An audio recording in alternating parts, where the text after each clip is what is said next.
ਵਾਹਿਗੁਰੂ ਜੀ ਕਾ ਖਾਲਸਾ, ਵਾਹਿਗੁਰੂ ਜੀ ਕੀ ਫਤਿਹ। ਸਵਾਗਤ ਹੈ ਜੀ ਤੁਹਾਡਾ ਦੂਜੇ ਪਾਰਟ ਦੇ ਵਿੱਚ।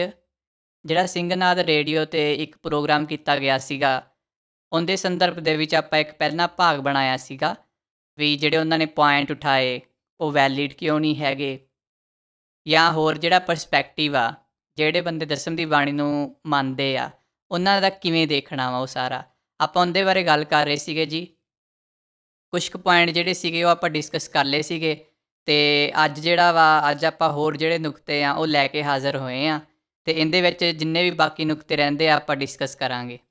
ਇਹ ਮੈਂ ਦੱਸ ਦਿੰਦਾ ਜੀ, ਜਿਨ੍ਹਾਂ ਲੋਕਾਂ ਬਾਰੇ ਆਪਾਂ ਗੱਲ ਕਰਨ ਜਾ ਰਹੇ ਹਾਂ ਉਹ ਬਹੁਤ ਗਿਆਤਾ ਵਾ, ਮਤਲਬ ਐਡੇ ਵੱਡੇ ਗਿਆਨੀ ਹੋਏ ਹੀ ਨਹੀਂ ਦੁਨੀਆ 'ਚ।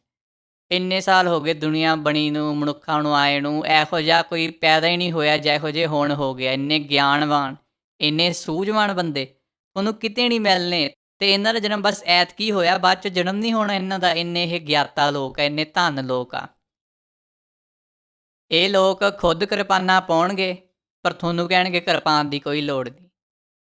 ਇਹਨਾਂ ਲੋਕਾਂ ਨੇ ਜਦੋਂ ਅੰਮ੍ਰਿਤ ਛਕਿਆ ਸੀਗਾ ਉਦੋਂ 5 ਬਾਣੀਆਂ ਪੜ੍ਹ ਕੇ ਅੰਮ੍ਰਿਤ ਛਕਿਆ ਸੀਗਾ, ਹੁਣ ਕਹਿਣਗੇ 5 ਬਾਣੀਆਂ ਜਿਹੜੀਆਂ ਵਾ ਉਹ ਗਲਤ ਆ। ਇਹ ਲੋਕ ਭਿੰਡਰਾਂ ਵਾਲੇ ਸੰਤਾਂ ਦਾ ਆਦਰ ਮਾਣ ਕਰਨਗੇ ਪਰ ਕਹਿਣਗੇ ਕਿ ਉਹਨਾਂ ਨੇ ਕਥਾ ਕਰਤੀ ਉਹ ਗਲਤ ਕੀਤੀ। ਇਹ ਲੋਕ ਦਸਮ ਦੀ ਬਾਣੀ ਨੂੰ ਨਿੰਦਣਗੇ ਪਰ ਪੜ੍ਹਿਆ ਇਹਨਾਂ ਨੇ ਦਸਮ ਗ੍ਰੰਥ ਹੈ ਨਹੀਂ ਗਾ। ਇਹ ਲੋਕ ਸਕਾਲਰਸ ਆਪਣੇ ਆਪ ਨੂੰ ਕਹਾਉਣਗੇ ਪਰ ਕੈਮਰੇ 'ਤੇ ਆ ਕੇ ਝੂਠ ਬੋਲਣਗੇ। ਇਹ ਉਹ ਲੋਕ ਆ ਜਿਨ੍ਹਾਂ ਬਾਰੇ ਆਪਾਂ ਗੱਲ ਕਰਨ ਜਾ ਰਹੇ ਹਾਂ। ਤੁਹਾਨੂੰ ਥੋੜ੍ਹਾ ਜਿਹਾ ਮੈਂ ਆਈਡੀਆ ਦੇ ਦਾਂ ਕਿ ਕਿਹੋ ਜਿਹੇ ਲੋਕ ਸੀਗੇ, ਇਸ ਕਰਕੇ ਮੈਂ ਇਹ ਦੱਸਿਆ ਵਾ ਵੀ ਇੰਨੇ ਗਿਆਤਾ। ਆਪਾਂ ਇਹਨਾਂ ਤੋਂ ਗਿਆਨ ਲੈਣਾ ਵਾ, ਆਪਾਂ ਇਹਨਾਂ ਨੂੰ ਉੱਤਰ ਨਹੀਂ ਦੇਣੇ, ਆਪਾਂ ਇਹਨਾਂ ਤੋਂ ਗਿਆਨ ਲੈਣਾ ਕਿ ਭਾਈ ਇੰਨਾ ਗਿਆਨ ਇਕੱਠਾ ਕੀਤਾ ਤੁਸੀਂ, ਕਰੋੜਾਂ ਸਾਲਾਂ ਤੋਂ ਤੁਸੀਂ ਭਗਤੀ ਕਰ ਰਹੇ ਆ ਯਾਰ, ਸਾਨੂੰ ਜਿਹੜਾ ਗਿਆਨ ਆ ਉਹ ਸਾਰਾ ਦੇਵੋ। ਅਸੀਂ ਤਾਂ ਕਾਦੇ ਬੈਠੇ ਸੀ ਕਿ ਭਾਈ ਸਾਨੂੰ ਜਿਹੜਾ ਗਿਆਨ ਦੇਣ ਵਾਲਾ ਕੋਈ ਆਵੇ। ਇਹ ਮਹਾਂਪੁਰਸ਼ ਸੰਤ ਮਹਾਤਮਾ ਇਹਨਾਂ ਨੇ ਜਨਮ ਧਾਰ ਲਿਆ ਧਰਤੀ 'ਤੇ, ਅਤੇ ਹੁਣ ਇਹ ਆਪਾਂ ਨੂੰ ਗਿਆਨ ਦੇ ਭੰਡਾਰੇ ਵਰਤਾਉਣਗੇ, ਅਤੇ ਗਿਆਨ ਦੇ ਭੰਡਾਰੇ ਲੈਣ ਲਈ ਤੁਸੀਂ ਤਿਆਰ ਹੋ ਜਾਓ ਜ਼ਰਾ। ਜਿਹੜੀ ਬੀਬੀ ਸੀਗੀ ਖਾਲਸਾ ਜੀ, ਉਹਨਾਂ ਨੇ ਇੱਕ ਪੁਆਇੰਟ ਰੱਖਿਆ। ਜਿਨ੍ਹਾਂ ਨੇ ਪਹਿਲਾ ਭਾਗ ਜਿਹੜਾ ਦੇਖਿਆ ਵਾ ਉਹਨਾਂ ਨੂੰ ਪਤਾ ਹੋਊਗਾ, ਅਤੇ ਜਿਨ੍ਹਾਂ ਨੇ ਪਹਿਲਾ ਭਾਗ ਨਹੀਂ ਦੇਖਿਆ ਤੁਸੀਂ ਜਾਓ ਅਤੇ ਉਹ ਭਾਗ ਦੇਖੋ, ਉਸ ਤੋਂ ਬਾਅਦ 'ਚੋਂ ਇੱਥੇ ਆਈਓ। ਡਿਸਕ੍ਰਿਪਸ਼ਨ ਦੇ ਵਿੱਚ ਲਿੰਕ ਆ ਜੀ, ਉਹ ਤੁਸੀਂ ਕਲਿੱਕ ਕਰਕੇ ਉੱਥੇ ਜਾ ਸਕਦੇ ਆ। ਮਾਤਾ ਜੀ ਕਹਿੰਦੇ ਦੇਖੋ ਜੀ, ਉਹਨਾਂ ਨੇ ਇੱਕ ਸ਼ਬਦ ਯੂਜ਼ ਕੀਤਾ ਗੁਰੂ ਗ੍ਰੰਥ ਸਾਹਿਬ ਦਾ, ਉਹ 'ਚ ਲਿਖਿਆ ਸੀਗਾ, ਭਾਵ-ਅਰਥ ਹੁੰਦਾ ਇਹ ਸੀਗਾ ਕਿ ਤੇਰੇ ਅੰਦਰ ਵਾਸਨਾਵਾਂ, ਕਾਮ ਆ, ਤੂੰ ਔਰਤ ਨੂੰ ਬਸ ਇਸ ਨਜ਼ਰੀਏ ਨਾਲ ਹੀ ਦੇਖਦਾ ਵਾ, ਇਸ ਤੋਂ ਵੱਧ ਕੇ ਨਹੀਂ ਦੇਖਦਾ। ਉਹਨਾਂ ਨੇ ਇਹੋ ਜਿਹਾ ਇੱਕ ਸ਼ਬਦ ਯੂਜ਼ ਕੀਤਾ, ਅਤੇ ਬਾਅਦ 'ਚੋਂ ਉਹਨਾਂ ਨੇ ਦਸਮ ਦੀ ਬਾਣੀ ਲਿੱਤੀ, ਚਰਿਤ੍ਰੋਪਾਖਿਆਨ, ਅਤੇ ਉਹਦੇ ਵਿੱਚ ਉਹਨਾਂ ਨੇ ਕਿਹਾ ਕਿ ਦੇਖੋ ਜੀ, ਲਿਖਿਆ ਬਾਰ-ਬਾਰ ਲਿਖਿਆ ਕਿ ਰੱਬ ਔਰਤ ਨੂੰ ਬਣਾ ਕੇ ਪਛਤਾ ਰਿਹਾ। ਦੇਖੋ ਮਾਤਾ ਜੀ, ਤੁਸੀਂ ਮੈਨੂੰ ਦੱਸੋ ਕਿ ਬਾਰ-ਬਾਰ ਕਿੱਥੇ ਲਿਖਿਆ? ਦੇਖੋ ਕਹਿੰਦੇ ਚਰਿਤ੍ਰੋਪਾਖਿਆਨ ਦੀ ਬਾਣੀ ਜਿਹੜੀ ਆ ਉਹ ਗਲਤ ਆ, ਗੁਰੂ ਸਾਹਿਬ ਨਹੀਂ ਲਿਖ ਸਕਦੇ। ਇੰਨਾ ਵੱਡਾ ਗ੍ਰੰਥ ਆ, ਅਤੇ ਉਸ ਹੋਲ ਗ੍ਰੰਥ ਦੇ ਵਿੱਚੋਂ 400 ਤੋਂ ਉੱਤੇ ਜਿਹੜੇ ਆ ਉਹ ਚਰਿੱਤਰ ਲਿਖੇ ਹੋਏ ਆ, ਪਰ ਇਹਨਾਂ ਨੂੰ ਉਹੀ 5, 10, 20 ਲੈਣਾ ਲੱਭਦੀਆਂ ਵੀ ਤੁਹਾਨੂੰ ਇੰਨੀਆਂ ਕੁ ਲੈਣਾ ਹੀ ਪਤਾ ਯਾਰ, ਵੀ ਤੁਸੀਂ ਇੰਨੀ ਵੱਡੀ ਰਚਨਾ 'ਚੋਂ ਸਿਰਫ 10, 20 ਲੈਣਾ ਹੀ ਉਠਾ ਕੇ ਦੱਸ ਸਕਦੇ ਆ ਸਾਨੂੰ ਵੀ ਇਹ ਗਲਤ ਆ। ਜੇ ਤੁਹਾਨੂੰ ਲੱਗਦਾ ਜਿਵੇਂ ਮਾਤਾ ਜੀ ਨੇ ਕਿਹਾ ਕਿ ਥਾਂ ਲਿਖਿਆ, ਬਾਰ-ਬਾਰ ਲਿਖਿਆ ਕਿ ਰੱਬ ਔਰਤ ਨੂੰ ਬਣਾ ਕੇ ਪਛਤਾ ਰਿਹਾ, ਤਾਂ ਨਵੀਆਂ ਲੈਣਾ ਲੈ ਕੇ ਆਓ ਯਾਰ, ਸਾਨੂੰ ਦਿਖਾਓ ਉਹ ਲੈਣਾ। ਸਾਨੂੰ ਤਾਂ ਉਹੀ ਪੁਰਾਣੀਆਂ ਲੈਣਾ ਤੁਸੀਂ ਬਾਰ-ਬਾਰ ਦਿਖਾ ਰਹੇ ਆ, ਉਹਦਾ ਕੀ ਫਾਇਦਾ? ਅਸੀਂ ਉਹਨਾਂ ਤੋਂ ਕੁਛ ਸਿੱਖ ਹੀ ਨਹੀਂ ਰਹੇ। ਸਾਨੂੰ ਨਵੀਆਂ ਲੈਣਾ ਦੱਸੋ, ਨਵੇਂ ਅਰਥ ਦੱਸੋ, ਤਾਂ ਕਿ ਅਸੀਂ ਸਮਝੀਏ ਕਿ ਭਾਈ ਇਹ ਰਚਨਾ ਗਲਤ ਕਿਉਂ ਆ। 20 ਤੋਂ ਵੱਧ ਲੈਣਾ ਨਹੀਂ ਤੁਸੀਂ ਕੱਢ ਸਕੇ ਹਜੇ ਤੱਕ, ਅਤੇ ਸੇਮ ਉਹੀ ਚਰਿੱਤਰਾਂ 'ਚੋਂ ਉਹੀ ਲੈਣਾ ਕੱਢ ਰਹੇ ਆ। ਜੇ ਤੁਹਾਨੂੰ ਲੱਗਦਾ ਕਿ ਭਾਈ ਚਰਿੱਤਰ ਇੰਨੇ ਹੀ ਮਾੜੇ ਆ, ਦੇਖੋ 400 ਤੋਂ ਉੱਤੇ ਚਰਿੱਤਰ ਲਿਖੇ ਆ, ਆਪਾਂ 400 ਮੰਨ ਲੈਂਦੇ for the sake of the argument. ਹਰ ਇੱਕ ਚਰਿੱਤਰ 'ਚੋਂ ਘੱਟੋ ਘੱਟ 2-3 ਲੈਣਾ ਤਾਂ ਕੱਢ ਕੇ ਦੱਸੋ ਭਾਈ ਕਿ ਇਹ ਗਲਤ ਆ। ਵੀ 800-900 ਲੈਣਾ ਤਾਂ ਹੁਣ ਤੁਹਾਡੇ ਕੋਲ ਵੀ ਇਹ ਦੇਖੋ ਇੰਨਾ ਗਲਤ ਲਿਖਿਆ ਵਾ, ਪਰ ਨਹੀਂ, ਤੁਸੀਂ ਉਹੀ ਆਪਣਾ 10-20 ਲੈਣਾ ਹੈਗੀਆਂ ਤੁਹਾਡੇ ਕੋਲ, ਉਹੀ ਚੱਕੀ ਫਿਰਦੇ ਆ। ਸੋ ਬੇਨਤੀ ਆ, ਜਿੰਨੇ ਵੀ ਦਸਮ ਵਿਰੋਧੀ ਆ ਭਾਈ, ਹੱਥ ਜੋੜ ਕੇ ਬੇਨਤੀ ਕਰਦਾ ਮਹਾਂਪੁਰਸ਼ੋ ਤੁਹਾਨੂੰ ਮੈਂ, ਕਿ ਤੁਸੀਂ ਸਾਨੂੰ ਚਰਿਤ੍ਰੋਪਾਖਿਆਨ ਦੇ ਵਿੱਚੋਂ ਹਰ ਇੱਕ ਚਰਿੱਤਰ 'ਚੋਂ ਘੱਟੋ ਘੱਟ 2 ਲੈਣਾ ਕੱਢ ਕੇ ਦੱਸੋ ਤੁਹਾਨੂੰ ਲੱਗਦਾ ਕਿ ਇਹ ਗਲਤ ਲਿਖਿਆ ਵਾ ਜੀ। ਤੁਸੀਂ ਅਸ਼ਲੀਲਤਾ ਦੀ ਗੱਲ ਕਰਦੇ ਆ ਨਾ, ਉਹ ਅਸ਼ਲੀਲਤਾ ਸਾਨੂੰ ਹਰ ਇੱਕ ਕਰੈਕਟਰ ਦੇ ਵਿੱਚੋਂ, ਹਰ ਇੱਕ ਚਰਿੱਤਰ ਦੇ ਵਿੱਚੋਂ 2 ਲੈਣਾ ਕੱਢ ਕੇ ਦਿਖਾਓ। 800 ਲੈਣਾ ਲੈ ਕੇ ਆਓ, ਅਸੀਂ ਮੰਨ ਲਾਂਗੇ ਤੁਹਾਡੀ ਗੱਲ ਕਿ ਅਸ਼ਲੀਲਤਾ ਹੈਗੀ ਆ। ਗੁਰੂ ਸਾਹਿਬਾਨ ਨੇ ਕੁਛ ਚਰਿੱਤਰਾਂ ਦੇ ਵਿੱਚ ਖੁੱਲ੍ਹੇ ਸ਼ਬਦ ਯੂਜ਼ ਕੀਤੇ ਆ, ਕੋਈ ਵੀ ਇਹ ਤੋਂ ਇਨਕਾਰੀ ਨਹੀਂ ਹੋ ਸਕਦਾ। ਪਰ ਤੁਸੀਂ ਉਹਨਾਂ ਖੁੱਲ੍ਹੇ ਸ਼ਬਦਾਂ ਨੂੰ ਜਿਹੜੇ ਕੁਝ ਕੁ ਚਰਿੱਤਰਾਂ ਦੇ ਵਿੱਚ ਲਿਖੇ ਆ, ਤੁਸੀਂ ਇਸ ਤਰ੍ਹਾਂ ਸ਼ੋਅ ਕਰਦੇ ਆ ਕਿ ਹੋਲ ਗ੍ਰੰਥ ਦੇ ਵਿੱਚ, ਹੋਲ ਚਰਿੱਤਰੋਪਾਖਿਆਨ ਦੇ ਵਿੱਚ ਉਹ ਸੇਮ ਚੀਜ਼ ਆ। ਇੱਦਾਂ ਨਹੀਂ ਕਰਨਾ ਚਾਹੀਦਾ ਤੁਹਾਨੂੰ। ਜਿਉਣ ਵਾਲਾ ਹੈਗਾ, ਦੇਖੋ ਜਿਉਣ ਵਾਲੇ ਦੀਆਂ ਵੀਡੀਓ ਦੇਖ ਲਿਓ ਤੁਸੀਂ। ਉਹ ਬੰਦਾ ਚਰਿੱਤਰ ਦੱਸਦਾ, ਇਸ ਚਰਿੱਤਰ ਦੇ ਵਿੱਚ ਇਹ ਲਿਖਿਆ ਇੰਨੇ ਨੰਬਰ ਪੰਨੇ 'ਤੇ, ਮਤਲਬ ਬੰਦੇ ਨੇ ਹਾਈਲਾਈਟ ਕੀਤਾ ਹੋਇਆ। ਪਹਿਲੀ ਗੱਲ ਇਹ ਦੇਖੋ, ਗੁਰਬਾਣੀ ਹਾਈਲਾਈਟ ਨਹੀਂ ਕਰਨੀ ਚਾਹੀਦੀ। ਉਹਨਾਂ ਨੇ ਤਾਂ ਐਵੇਂ ਸਟਿੱਕਰ ਲਾ ਕੇ ਵਿੱਚ ਉਹ ਪੂਰਾ ਉਹ ਕਰਦੇ ਆ, ਇੰਨੀ ਬੇਅਦਬੀ ਕਰਦੇ। ਸ਼ਰਮ ਹੋਣੀ ਚਾਹੀਦੀ ਤੁਹਾਨੂੰ। ਸ਼ਰਮ ਨਾਲ ਨਾ ਚੱਪਣੀ 'ਚ ਨੱਕ ਡੁਬੋ ਕੇ ਮਰ ਜਾਓ ਤੁਸੀਂ। ਐਵੇਂ ਬੈਠੇ ਹੋਣਗੇ, ਟੇਬਲ 'ਤੇ ਰੱਖੀ ਹੋਊਗੀ ਬਾਣੀ, ਉਵੇਂ ਚੱਕੀ ਜਾਣਗੇ। ਯਾਰ ਇੰਨਾ ਤੁਹਾਡਾ ਅਦਬ ਰਹਿ ਗਿਆ। ਕੱਲ੍ਹ ਨੂੰ ਤੁਸੀਂ ਕਹੋਗੇ ਕਿ ਜਪਜੀ ਸਾਹਿਬ ਦਾ ਵੀ ਅਸੀਂ ਐਂ ਚੱਕ ਲੈਂਦੇ ਹਾਂ। ਤੁਹਾਨੂੰ ਮੈਂ ਇੱਕ ਗੱਲ ਦੱਸਦਾ ਵਾਂ, ਇੱਕ ਡਿਬੇਟ ਦੇਖਦਾ ਪਿਆ ਸੀਗਾ। ਹਰੀ ਸਿੰਘ ਰੰਧਾਵੇ ਵਾਲੇ ਜਿਹੜੇ ਆ, ਉਹਨਾਂ ਨਾਲ ਕੁਝ ਕੁ ਲੋਕਾਂ ਨੇ ਵਿਚਾਰ ਕੀਤੇ ਸੀਗੇ। ਉਹਨਾਂ ਨੇ ਕੁਛ ਗੱਲਾਂ ਕਹੀਆਂ, ਉਹਨਾਂ ਨੇ ਕਿਹਾ ਤੁਸੀਂ ਗਲਤ ਕਹੀਆਂ, ਜਾਂ ਹੋਰ ਜਿਹੜੇ ਮਤਭੇਦ ਸੀਗੇ ਉਹਨਾਂ 'ਤੇ ਇੱਕ ਗੱਲ ਹੋਈ ਸੀ। ਅਤੇ ਇੱਕ ਪੇਜ ਸੀਗਾ, ਪੇਜ 'ਤੇ ਗੁਰਬਾਣੀ ਲਿਖੀ ਹੋਈ ਸੀਗੀ। ਉਹ ਕਹਿੰਦੇ ਕਿ ਨਹੀਂ ਭਾਈ, ਮੇਰੇ ਹੱਥ ਜੂਠੇ ਆ, ਮੈਂ ਚੱਕ ਨਹੀਂ ਸਕਦਾ ਉਹ ਪੇਜ। ਵੀ ਇੰਨਾ ਸਤਿਕਾਰ ਆ ਯਾਰ ਬਾਣੀ ਦਾ। ਤੁਸੀਂ ਤਾਂ ਆਵੇਂ ਜਿਵੇਂ ਕੋਈ ਕਵਿਤਾ ਨਹੀਂ ਹੁੰਦੀ, ਇੱਕ ਆਮ ਜਿਹੇ ਬੰਦੇ ਨੇ ਬਣਾ ਲਈ ਹੋਵੇ, ਤੁਸੀਂ ਉਵੇਂ ਸ਼ੋਅ ਕਰਦੇ ਆ ਆਪਣਾ ਆਦਰ ਮਾਣ ਗੁਰਬਾਣੀ ਪ੍ਰਤੀ। ਇਹ ਇਕੱਲੀ ਦਸਮ ਦੀ ਬਾਣੀ ਦੀ ਗੱਲ ਨਹੀਂ, ਗੁਰੂ ਗ੍ਰੰਥ ਸਾਹਿਬ ਜੀ ਦੀ ਬਾਣੀ ਪ੍ਰਤੀ ਵੀ ਤੁਹਾਡਾ ਇੰਨਾ ਕੀ ਆਦਰ ਆ। ਅੱਜ ਜਿਉਣ ਵਾਲੀ ਦੀ ਵੀਡੀਓ ਵੀ ਹੈਗੀ, ਬਹੁਤ ਲੋਕਾਂ ਨੇ ਵੀ ਕਿਹਾ ਕਿ ਇਹਨੇ ਪੈਰਾਂ ਦੇ ਵਿੱਚ ਰੱਖ ਲਈ ਸੀਗੀ ਪੋਥੀ। ਇੰਨਾ ਤੁਹਾਨੂੰ ਆਦਰ ਮਾਣ ਆ, ਵੱਡੇ ਤੁਸੀਂ ਵਿਦਵਾਨ ਬਣੀ ਫਿਰਦੇ ਆ। ਸੋ ਜਿਵੇਂ ਮੈਂ ਪਹਿਲਾਂ ਵੀ ਕਿਹਾ ਕਿ 400 ਚਰਿੱਤਰ ਮੰਨ ਲੈਂਦੇ ਹਾਂ। 400 ਚਰਿੱਤਰਾਂ 'ਚ 2 ਅਸ਼ਲੀਲ ਲਾਈਨਾਂ, ਹਰ ਇੱਕ ਚਰਿੱਤਰ 'ਚੋਂ ਕੱਢ ਕੇ 2, ਸਾਨੂੰ 800 ਲਾਈਨਾਂ ਦਿਖਾ ਦਿਓ, ਅਸੀਂ ਮੰਨ ਲਾਂਗੇ ਕਿ ਭਾਈ ਜਿਹੜਾ ਚਰਿੱਤਰ ਉਪਾਖਿਆਨ ਆ ਉਹ ਅਸ਼ਲੀਲ ਆ। ਮਾਤਾ ਜੀ ਬਾਅਦ 'ਚੋਂ ਕਹਿੰਦੇ ਆ ਕਿ ਔਰਤਾਂ ਦੇ 404 ਤੋਂ ਉੱਤੇ ਚਰਿੱਤਰ ਲਿਖੇ ਆ। ਦੇਖੋ ਮੈਂ ਬੇਨਤੀ ਕਰਦਾ ਜੀ ਫੇਰ ਦੁਬਾਰ ਤੋਂ, ਕਿ ਜੇ ਤੁਹਾਨੂੰ ਨਹੀਂ ਪਤਾ, ਜੇ ਤੁਸੀਂ ਨਹੀਂ ਪੜ੍ਹਿਆ, ਤੁਸੀਂ ਕਹਿ ਦਿਓ ਕਿ ਭਾਈ ਸਾਨੂੰ ਨਹੀਂ ਪਤਾ, ਅਸੀਂ ਨਹੀਂ ਪੜ੍ਹਿਆ। ਖਾਹ ਉਸ ਚੀਜ਼ ਦੇ ਵਿੱਚ ਜਾਣਾ ਜਿਹੜੀ ਚੀਜ਼ ਦਾ ਤੁਹਾਨੂੰ ਪਤਾ ਨਹੀਂ। ਯਾਰ ਕਿੱਡਾ ਮਤਲਬ ਹਾਸੋਹੀਣੀ ਗੱਲ ਆ ਯਾਰ ਇਹ। ਤੁਹਾਨੂੰ ਇੱਕ ਟੌਪਿਕ ਦਿੱਤਾ ਜਾਂਦਾ ਅਤੇ ਤੁਹਾਨੂੰ ਉਸ ਟੌਪਿਕ ਦਾ ਕੁਛ ਨਹੀਂ ਪਤਾ ਅਤੇ ਤੁਸੀਂ ਉਹ 'ਤੇ ਬੋਲਣ ਲੱਗ ਜਾਂਦੇ ਆ। ਇਸ ਤੋਂ ਵਧੀਆ ਉਹ ਟੌਪਿਕ ਚੂਜ਼ ਕਰੋ ਜਿਹਦੇ ਬਾਰੇ ਤੁਹਾਨੂੰ ਪਤਾ ਹੋਵੇ ਕਿ ਭਾਈ ਇਹ ਲਿਖਿਆ, ਜਿਹਦੇ 'ਤੇ ਤੁਹਾਡੀ ਕੋਈ ਖੋਜ ਹੋਵੇ। ਜੇ ਖੋਜ ਨਹੀਂ ਹੈਗੀ, ਘੱਟੋ ਘੱਟ ਪੜ੍ਹਿਆ ਹੋਵੇ। ਜਿਹੜੀ ਚੀਜ਼ ਪੜ੍ਹੀ ਨਹੀਂ ਆਪਾਂ ਉਹਨੂੰ ਕਿਵੇਂ ਕਹਿ ਸਕਦੇ ਹਾਂ ਕਿ ਭਾਈ ਮੈਂ ਉਹ 'ਤੇ ਬੋਲਣ ਲਈ ਤਿਆਰ ਹਾਂ, ਜਾਂ ਮੈਨੂੰ ਉਸ ਚੀਜ਼ ਦੀ ਸਮਝ ਹੈਗੀ ਆ। ਹੁਣ ਜਿਹੜੇ ਲੋਕਾਂ ਨੇ ਚਰਿੱਤਰੋਪਾਖਿਆਨ ਪੜ੍ਹਿਆ ਵਾ, ਉਹਨਾਂ ਨੂੰ ਪਤਾ ਵਾ ਕਿ 404 ਜਿਹੜੇ ਚਰਿੱਤਰ ਕਹਿੰਦੇ ਪਏ ਮਾਤਾ ਜੀ, ਉਹ ਔਰਤਾਂ ਦੇ ਚਰਿੱਤਰ ਨਹੀਂ ਹੈਗੇ, ਉਹ 'ਚ ਮਰਦਾਂ ਦੇ ਚਰਿੱਤਰ ਵੀ ਆ। ਫਿਰ ਇਹ ਕਿਵੇਂ ਕਹਿ ਸਕਦੇ ਆ ਕਿ ਭਾਈ ਜਿਹੜੇ 400 ਤੋਂ ਉੱਤੇ ਚਰਿੱਤਰ ਲਿਖੇ ਆ ਇਹ ਸਾਰੇ ਔਰਤਾਂ ਦੇ ਆ, ਜਿਹੜੇ ਮਰਦਾਂ ਦੇ ਚਰਿੱਤਰ ਆ ਉਹਦੇ ਬਾਰੇ ਕਿਉਂ ਨਹੀਂ ਗੱਲ ਕਰਦੇ? ਜਾਂ ਤਾਂ ਇਹ ਕਹੋ ਨਾ ਕਿ ਭਾਈ ਜਿਹੜੇ ਮਰਦਾਂ ਦੇ ਚਰਿੱਤਰ ਆ ਉਹ ਹੈ ਹੀ ਨਹੀਂ ਗੇ, ਉਹ ਗੱਲ ਨਹੀਂ ਹੈਗੀ। ਮਰਦਾਂ ਦੇ ਚਰਿੱਤਰ ਹੈਗੇ ਆ, ਤੁਸੀਂ ਉਹਦੇ ਬਾਰੇ ਬੋਲਦੇ ਨਹੀਂ, ਫਿਰ ਦਿਖਾਉਣੇ ਆਏ ਆ ਕਿ ਭਾਈ ਇਹਦੇ ਵਿੱਚ ਔਰਤਾਂ ਬਾਰੇ ਗਲਤ ਲਿਖਿਆ। ਹੱਦ ਹੋ ਗਈ ਯਾਰ ਤੁਹਾਡੇ ਵਾਲੀ। ਮੈਨੂੰ ਮਾਤਾ ਜੀ ਨੇ ਜਿਵੇਂ ਕਿਹਾ, ਸੰਤ ਮਹਾਤਮਾ ਨੇ ਬਚਨ ਨਹੀਂ ਮੋੜੀ ਦੇ। ਤੁਸੀਂ ਸੰਤ ਮਹਾਤਮਾ ਨੂੰ ਸਮਝਿਆ ਕੀ ਆ? ਸੰਤ ਮਹਾਤਮਾ ਨੇ ਕਹਿਤਾ ਕਿ 404 ਤੋਂ ਉੱਤੇ ਚਰਿੱਤਰ ਲਿਖੇ ਔਰਤਾਂ ਦੇ 'ਤੇ ਲਿਖੇ ਆ। ਸੋ ਬੇਨਤੀ ਆ, ਜਿਹੜੇ ਦਸਮ ਦੇ ਵਿਰੋਧੀ ਆ, ਸਾਨੂੰ ਪੋਥੀ ਦਿਖਾਓ ਜਿਹਦੇ ਵਿੱਚ 404 ਜਾਂ 404 ਤੋਂ ਉੱਤੇ ਔਰਤਾਂ ਦੇ ਚਰਿੱਤਰ ਲਿਖੇ ਹੋਣ। ਪੋਥੀ ਲਿਆ ਕੇ ਦਿਖਾ ਦਿਓ ਸਾਨੂੰ। ਮੇਬੀ ਯਾਰ ਮੈਂ ਨਹੀਂ ਪੜ੍ਹਿਆ ਹੋਊਗਾ, ਹੈ ਨਾ, ਮੈਨੂੰ ਨਹੀਂ ਪਤਾ ਹੋਊਗਾ। ਮੈਂ ਕਿਹੜਾ ਇੱਥੇ ਕਹਿੰਦਾ ਮੈਂ ਸਕੋਲਰ ਹਾਂ ਜਾਂ ਕੁਛ ਹੋਰ, ਆਮ ਜਿਹਾ ਬੰਦਾ ਵਾਂ ਮੈਂ। ਜੇ ਮੈਂ ਨਹੀਂ ਪੜ੍ਹਿਆ ਉਹ, ਜੇ ਮੈਥੋਂ ਰਹਿ ਗਿਆ ਪੜ੍ਹਨਾ, ਤਾਂ ਮੇਰੇ ਗਿਆਨ 'ਚ ਵੀ ਵਾਧਾ ਹੋਊਗਾ। ਜਿਵੇਂ ਮੈਂ ਪਹਿਲਾਂ ਦੱਸਿਆ ਵਾ ਕਿ ਇਹ ਮਹਾਂਪੁਰਸ਼ਾਂ ਦਾ ਜਨਮ, ਦਸਮ ਵਿਰੋਧੀਆਂ ਦਾ, ਕਲਯੁੱਗ ਦੇ ਵਿੱਚ ਹੋਇਆ ਤਾਂ ਕਿ ਆਪਣਾ ਭਲਾ ਕਰ ਸਕਣ। ਤੁਸੀਂ ਮੌਕਾ ਨਾ ਗਵਾਓ, ਇਹਨਾਂ ਦੇ ਚਰਨ ਫੜ ਲਓ ਕਿ ਸਾਨੂੰ ਗਿਆਨ ਦੇ ਗੱਫੇ ਵਰਤਾਓ ਇੱਧਰੋਂ, ਸਾਨੂੰ ਵੀ ਥੋੜ੍ਹੀ ਜਿਹੀ ਸੋਝੀ ਹੋਵੇ। ਸੋ ਇਹਨਾਂ ਨੂੰ ਕਹੋ ਕਿ ਭਾਈ ਸਾਨੂੰ ਪੋਥੀ ਦਿਖਾ ਦਿਓ ਜਿਹਦੇ ਵਿੱਚ 404 ਤੋਂ ਉੱਤੇ ਚਰਿੱਤਰ ਲਿਖੇ ਆ ਸਿਰਫ ਔਰਤਾਂ ਦੇ। ਇੱਕ ਤੁਹਾਨੂੰ ਮੈਂ ਹੋਰ ਗੱਲ ਦੱਸਦਾ, ਜਿਹੜਾ ਪ੍ਰਭਦੀਪ ਹੈ ਨਾ, ਪ੍ਰਭਦੀਪ ਦੀ ਲੇਟੈਸਟ ਵੀਡੀਓ ਆਈ ਆ ਗੁਰਤੇਜ ਸਿੰਘ ਨਾਲ, ਆਈ ਥਿੰਕ ਗੁਰਤੇਜ ਸਿੰਘ ਹੀ ਆਉਂਦਾ ਨਾਮ। ਉੱਥੇ ਪ੍ਰਭਦੀਪ ਬੋਲਦਾ 500 550 ਚਰਿੱਤਰ ਲਿਖ ਮਾਰਿਆ। ਯਾਰ ਇਹਨੇ ਨਵੀਂ ਪੋਥੀ ਕੱਢਤੀ।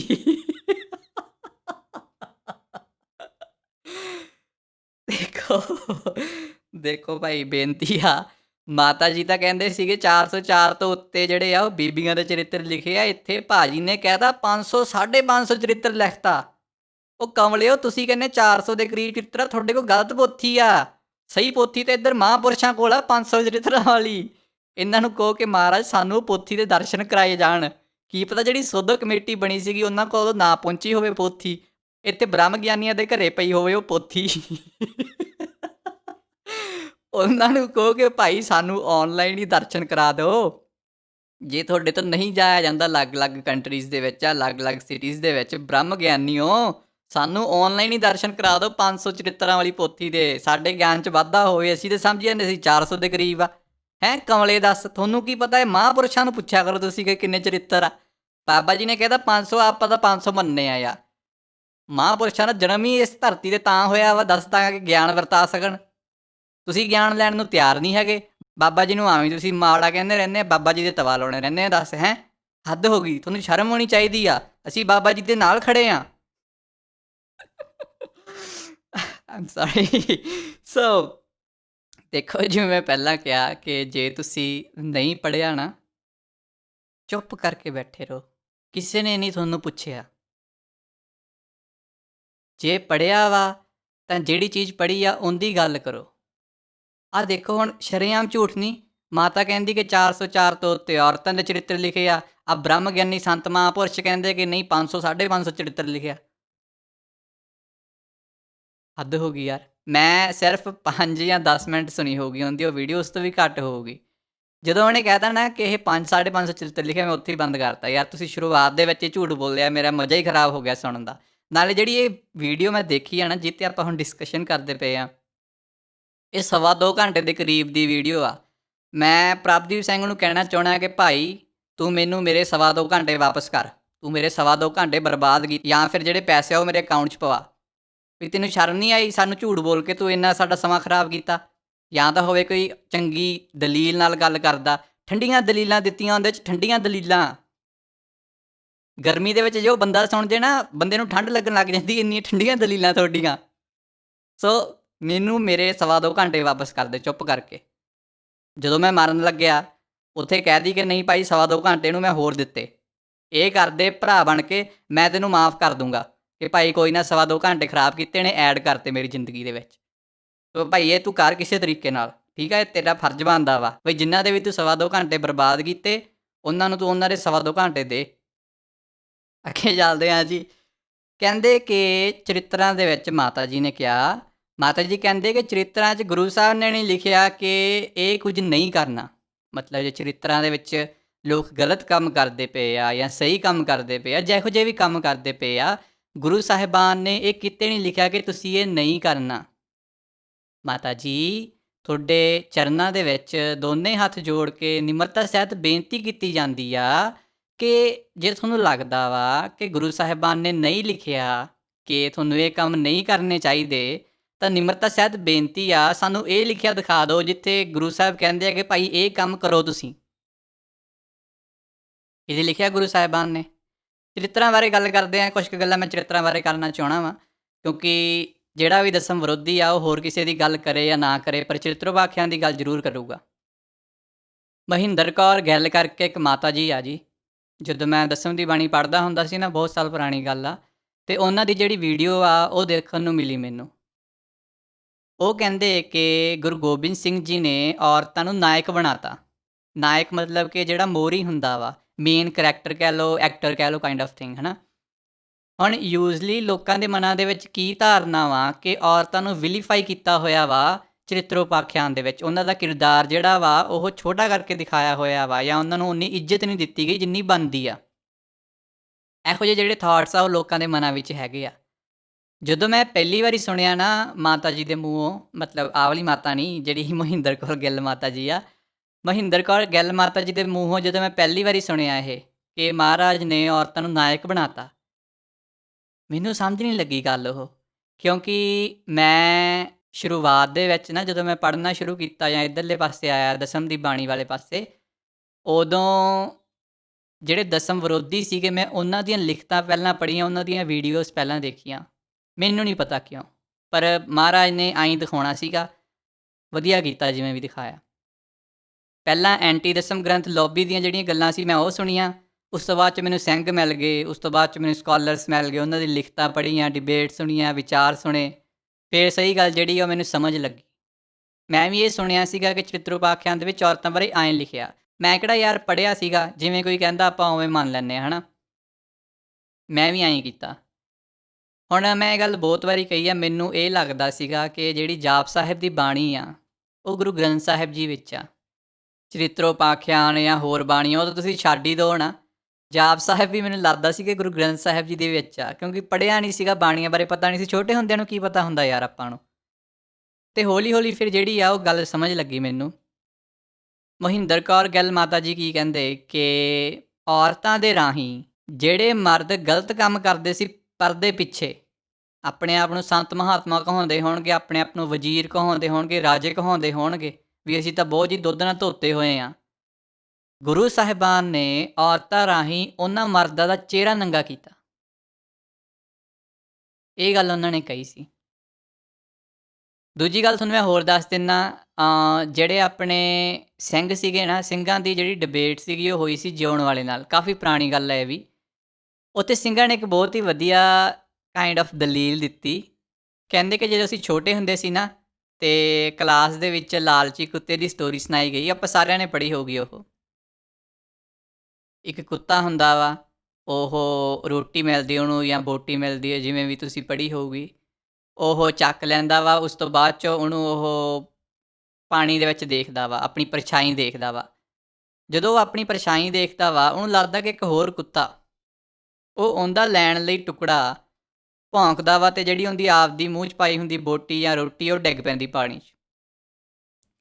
ਇਹ ਸਟੋਰੀ ਜਦੋਂ ਪੂਰੀ ਹੁੰਦੀ ਆ, ਉਦੋਂ ਜਿਹੜਾ ਮਾਸਟਰ ਹੁੰਦਾ ਹੁਣ ਪੁੱਛਦਾ ਵਾ ਕਿਸੇ ਬੱਚੇ ਨੂੰ ਕਿ ਭਾਈ ਇਹਦਾ ਸਾਰ ਕੀ ਆ, ਇਹਦਾ ਮੋਰਲ ਕੀ ਆ। ਉਹ ਕਹਿੰਦਾ ਜੀ ਜਿਹੜੀ ਚੀਜ਼ ਮਿਲੇ ਨਾ ਤੁਹਾਨੂੰ ਉਹਦੀ ਖਾ ਲੈਣੀ ਚਾਹੀਦੀ, ਤੁਹਾਨੂੰ ਵੇਟ ਨਹੀਂ ਕਰਨਾ ਚਾਹੀਦਾ। ਇਹੋ ਜਿਹੇ ਲੋਕ ਆ ਜਿਹੜੇ ਇਹ ਦਸਮ ਦੀ ਵਿਰੋਧਤਾ ਕਰਦੇ ਆ। ਸਟੋਰੀ ਧਿਆਨ ਨਾਲ ਪਹਿਲਾਂ ਸੁਣਨੀ ਨਹੀਂ, ਮਨ ਲਗਾ ਕੇ ਫਿਰ ਆਪਣੇ ਹੀ ਮੋਰਲਸ ਕੱਢਦੇ ਰਹਿੰਦੇ ਕਿ ਇਹਦਾ ਇਹ ਮਤਲਬ ਆ। ਜਿਵੇਂ ਮਾਤਾ ਨੇ ਕਿਹਾ ਨਾ ਕਿ ਗੁਰੂ ਸਾਹਿਬ ਨੇ ਲਿਖਿਆ ਹੈ ਕਿ ਇਹ ਚੀਜ਼ਾਂ ਨਹੀਂ ਕਰਨੀਆਂ ਚਾਹੀਦੀਆਂ, ਉਹ ਇਹਨਾਂ ਦੇ ਹਾਲਾਤ ਆ।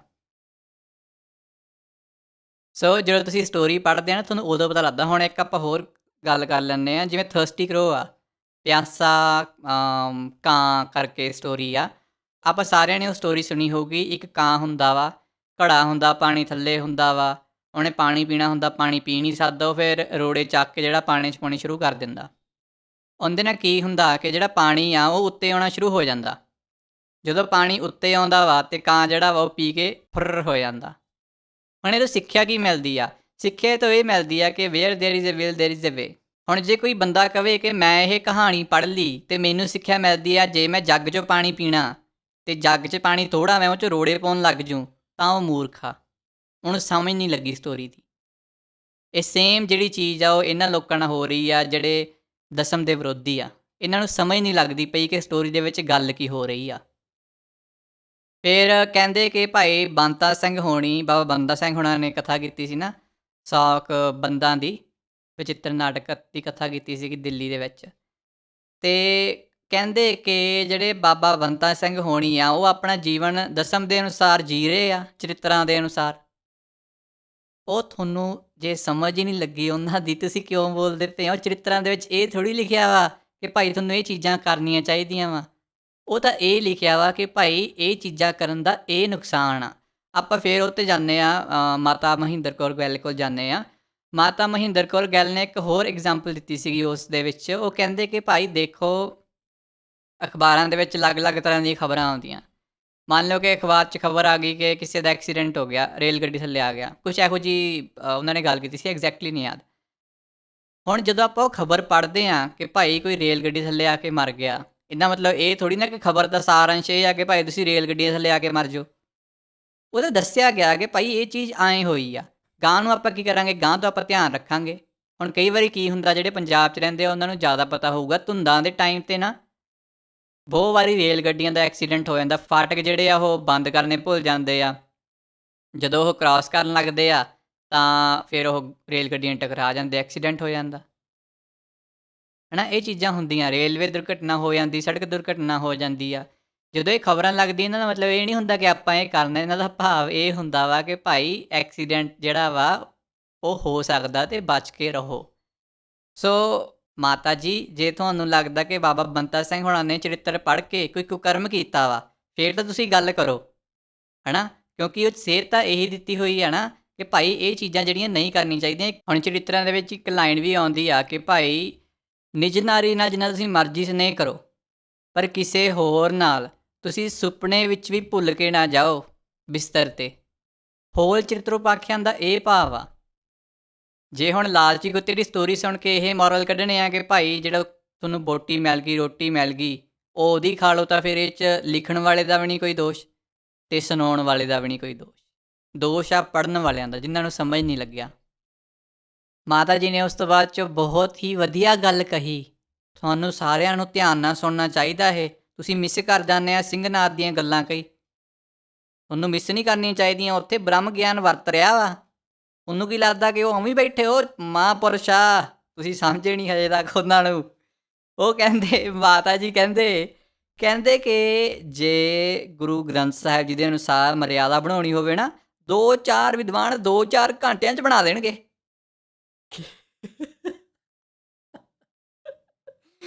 ਦੇਖੋ, ਇੱਕ ਮੈਂ ਗੱਲ ਕਹਿਣੀ ਚਾਹੁੰਦਾ ਵਾ ਕਿ ਇੰਨੇ ਸਾਲ ਲੱਗ ਗਏ ਮਰਿਆਦਾ ਬਣਾਉਂਦਿਆਂ ਨੂੰ। ਹੁਣ ਕਈ ਪਤਾ ਕੀ ਕਹਿੰਦੇ, ਇੰਨੇ ਮੂਰਖ ਆ ਨਾ, ਕਹਿੰਦੇ ਕਿ ਦੇਖੋ ਜੀ 1940 ਦੇ ਲਾਗੇ-ਛਾਗੇ ਬਣੀ ਆ ਮਰਿਆਦਾ, ਉਸ ਤੋਂ ਪਹਿਲਾਂ ਕੋਈ ਮਰਿਆਦਾ ਨਹੀਂ ਸੀਗੀ। ਜੇ 1940 ਦੇ ਲਾਗੇ-ਛਾਗੇ ਆਪਾਂ ਬਣਾ ਸਕਦੇ ਹਾਂ, ਆਪਾਂ ਹੁਣ ਕਿਉਂ ਨਹੀਂ ਬਣਾ ਸਕਦੇ? ਮੂਰਖੋ, ਹੱਥ ਜੋੜ ਕੇ ਬੇਨਤੀ ਆ ਤੁਹਾਨੂੰ ਸਾਰਿਆਂ ਨੂੰ ਕਿ ਭਾਈ ਤੁਸੀਂ ਨਾ ਕਿਤਾਬਾਂ ਪੜ੍ਹੋ। ਮੈਂ ਇੰਨਾ ਕਦੇ ਵੀ ਜ਼ੋਰ ਨਹੀਂ ਦਿੱਤਾ ਕਿਸੇ ਚੀਜ਼ 'ਤੇ, ਕਿਤਾਬਾਂ ਪੜ੍ਹਨ 'ਤੇ, ਜਿੰਨਾ ਮੈਂ ਹੁਣ ਦਿੰਦਾ ਪਿਆ ਵਾਂ। ਸੋ ਕਿਤਾਬਾਂ ਪੜ੍ਹੋ ਤੁਸੀਂ ਭਾਈ।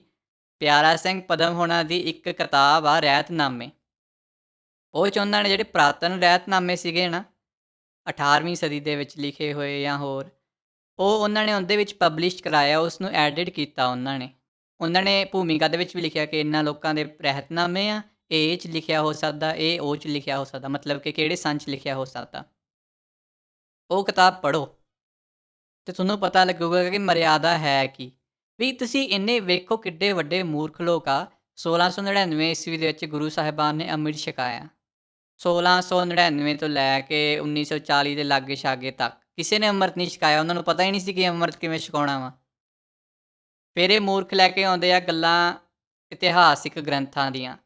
ਦੇਖੋ ਜੀ, ਇਸ ਇਤਿਹਾਸਿਕ ਗ੍ਰੰਥ 'ਚ ਲਿਖਿਆ ਇਹ ਬਾਣੀਆਂ ਪੜ੍ਹੀਆਂ, ਉਹ ਬਾਣੀਆਂ ਪੜ੍ਹੀਆਂ, 5 ਬਾਣੀਆਂ ਦਾ ਜ਼ਿਕਰ ਨਹੀਂ ਆਉਂਦਾ। ਮੈਂ ਸਿਰ ਦੁਖਣ ਲੱਗ ਗਿਆ ਮੇਰਾ ਤੁਹਾਡੀਆਂ ਗੱਲਾਂ ਸੁਣ ਕੇ।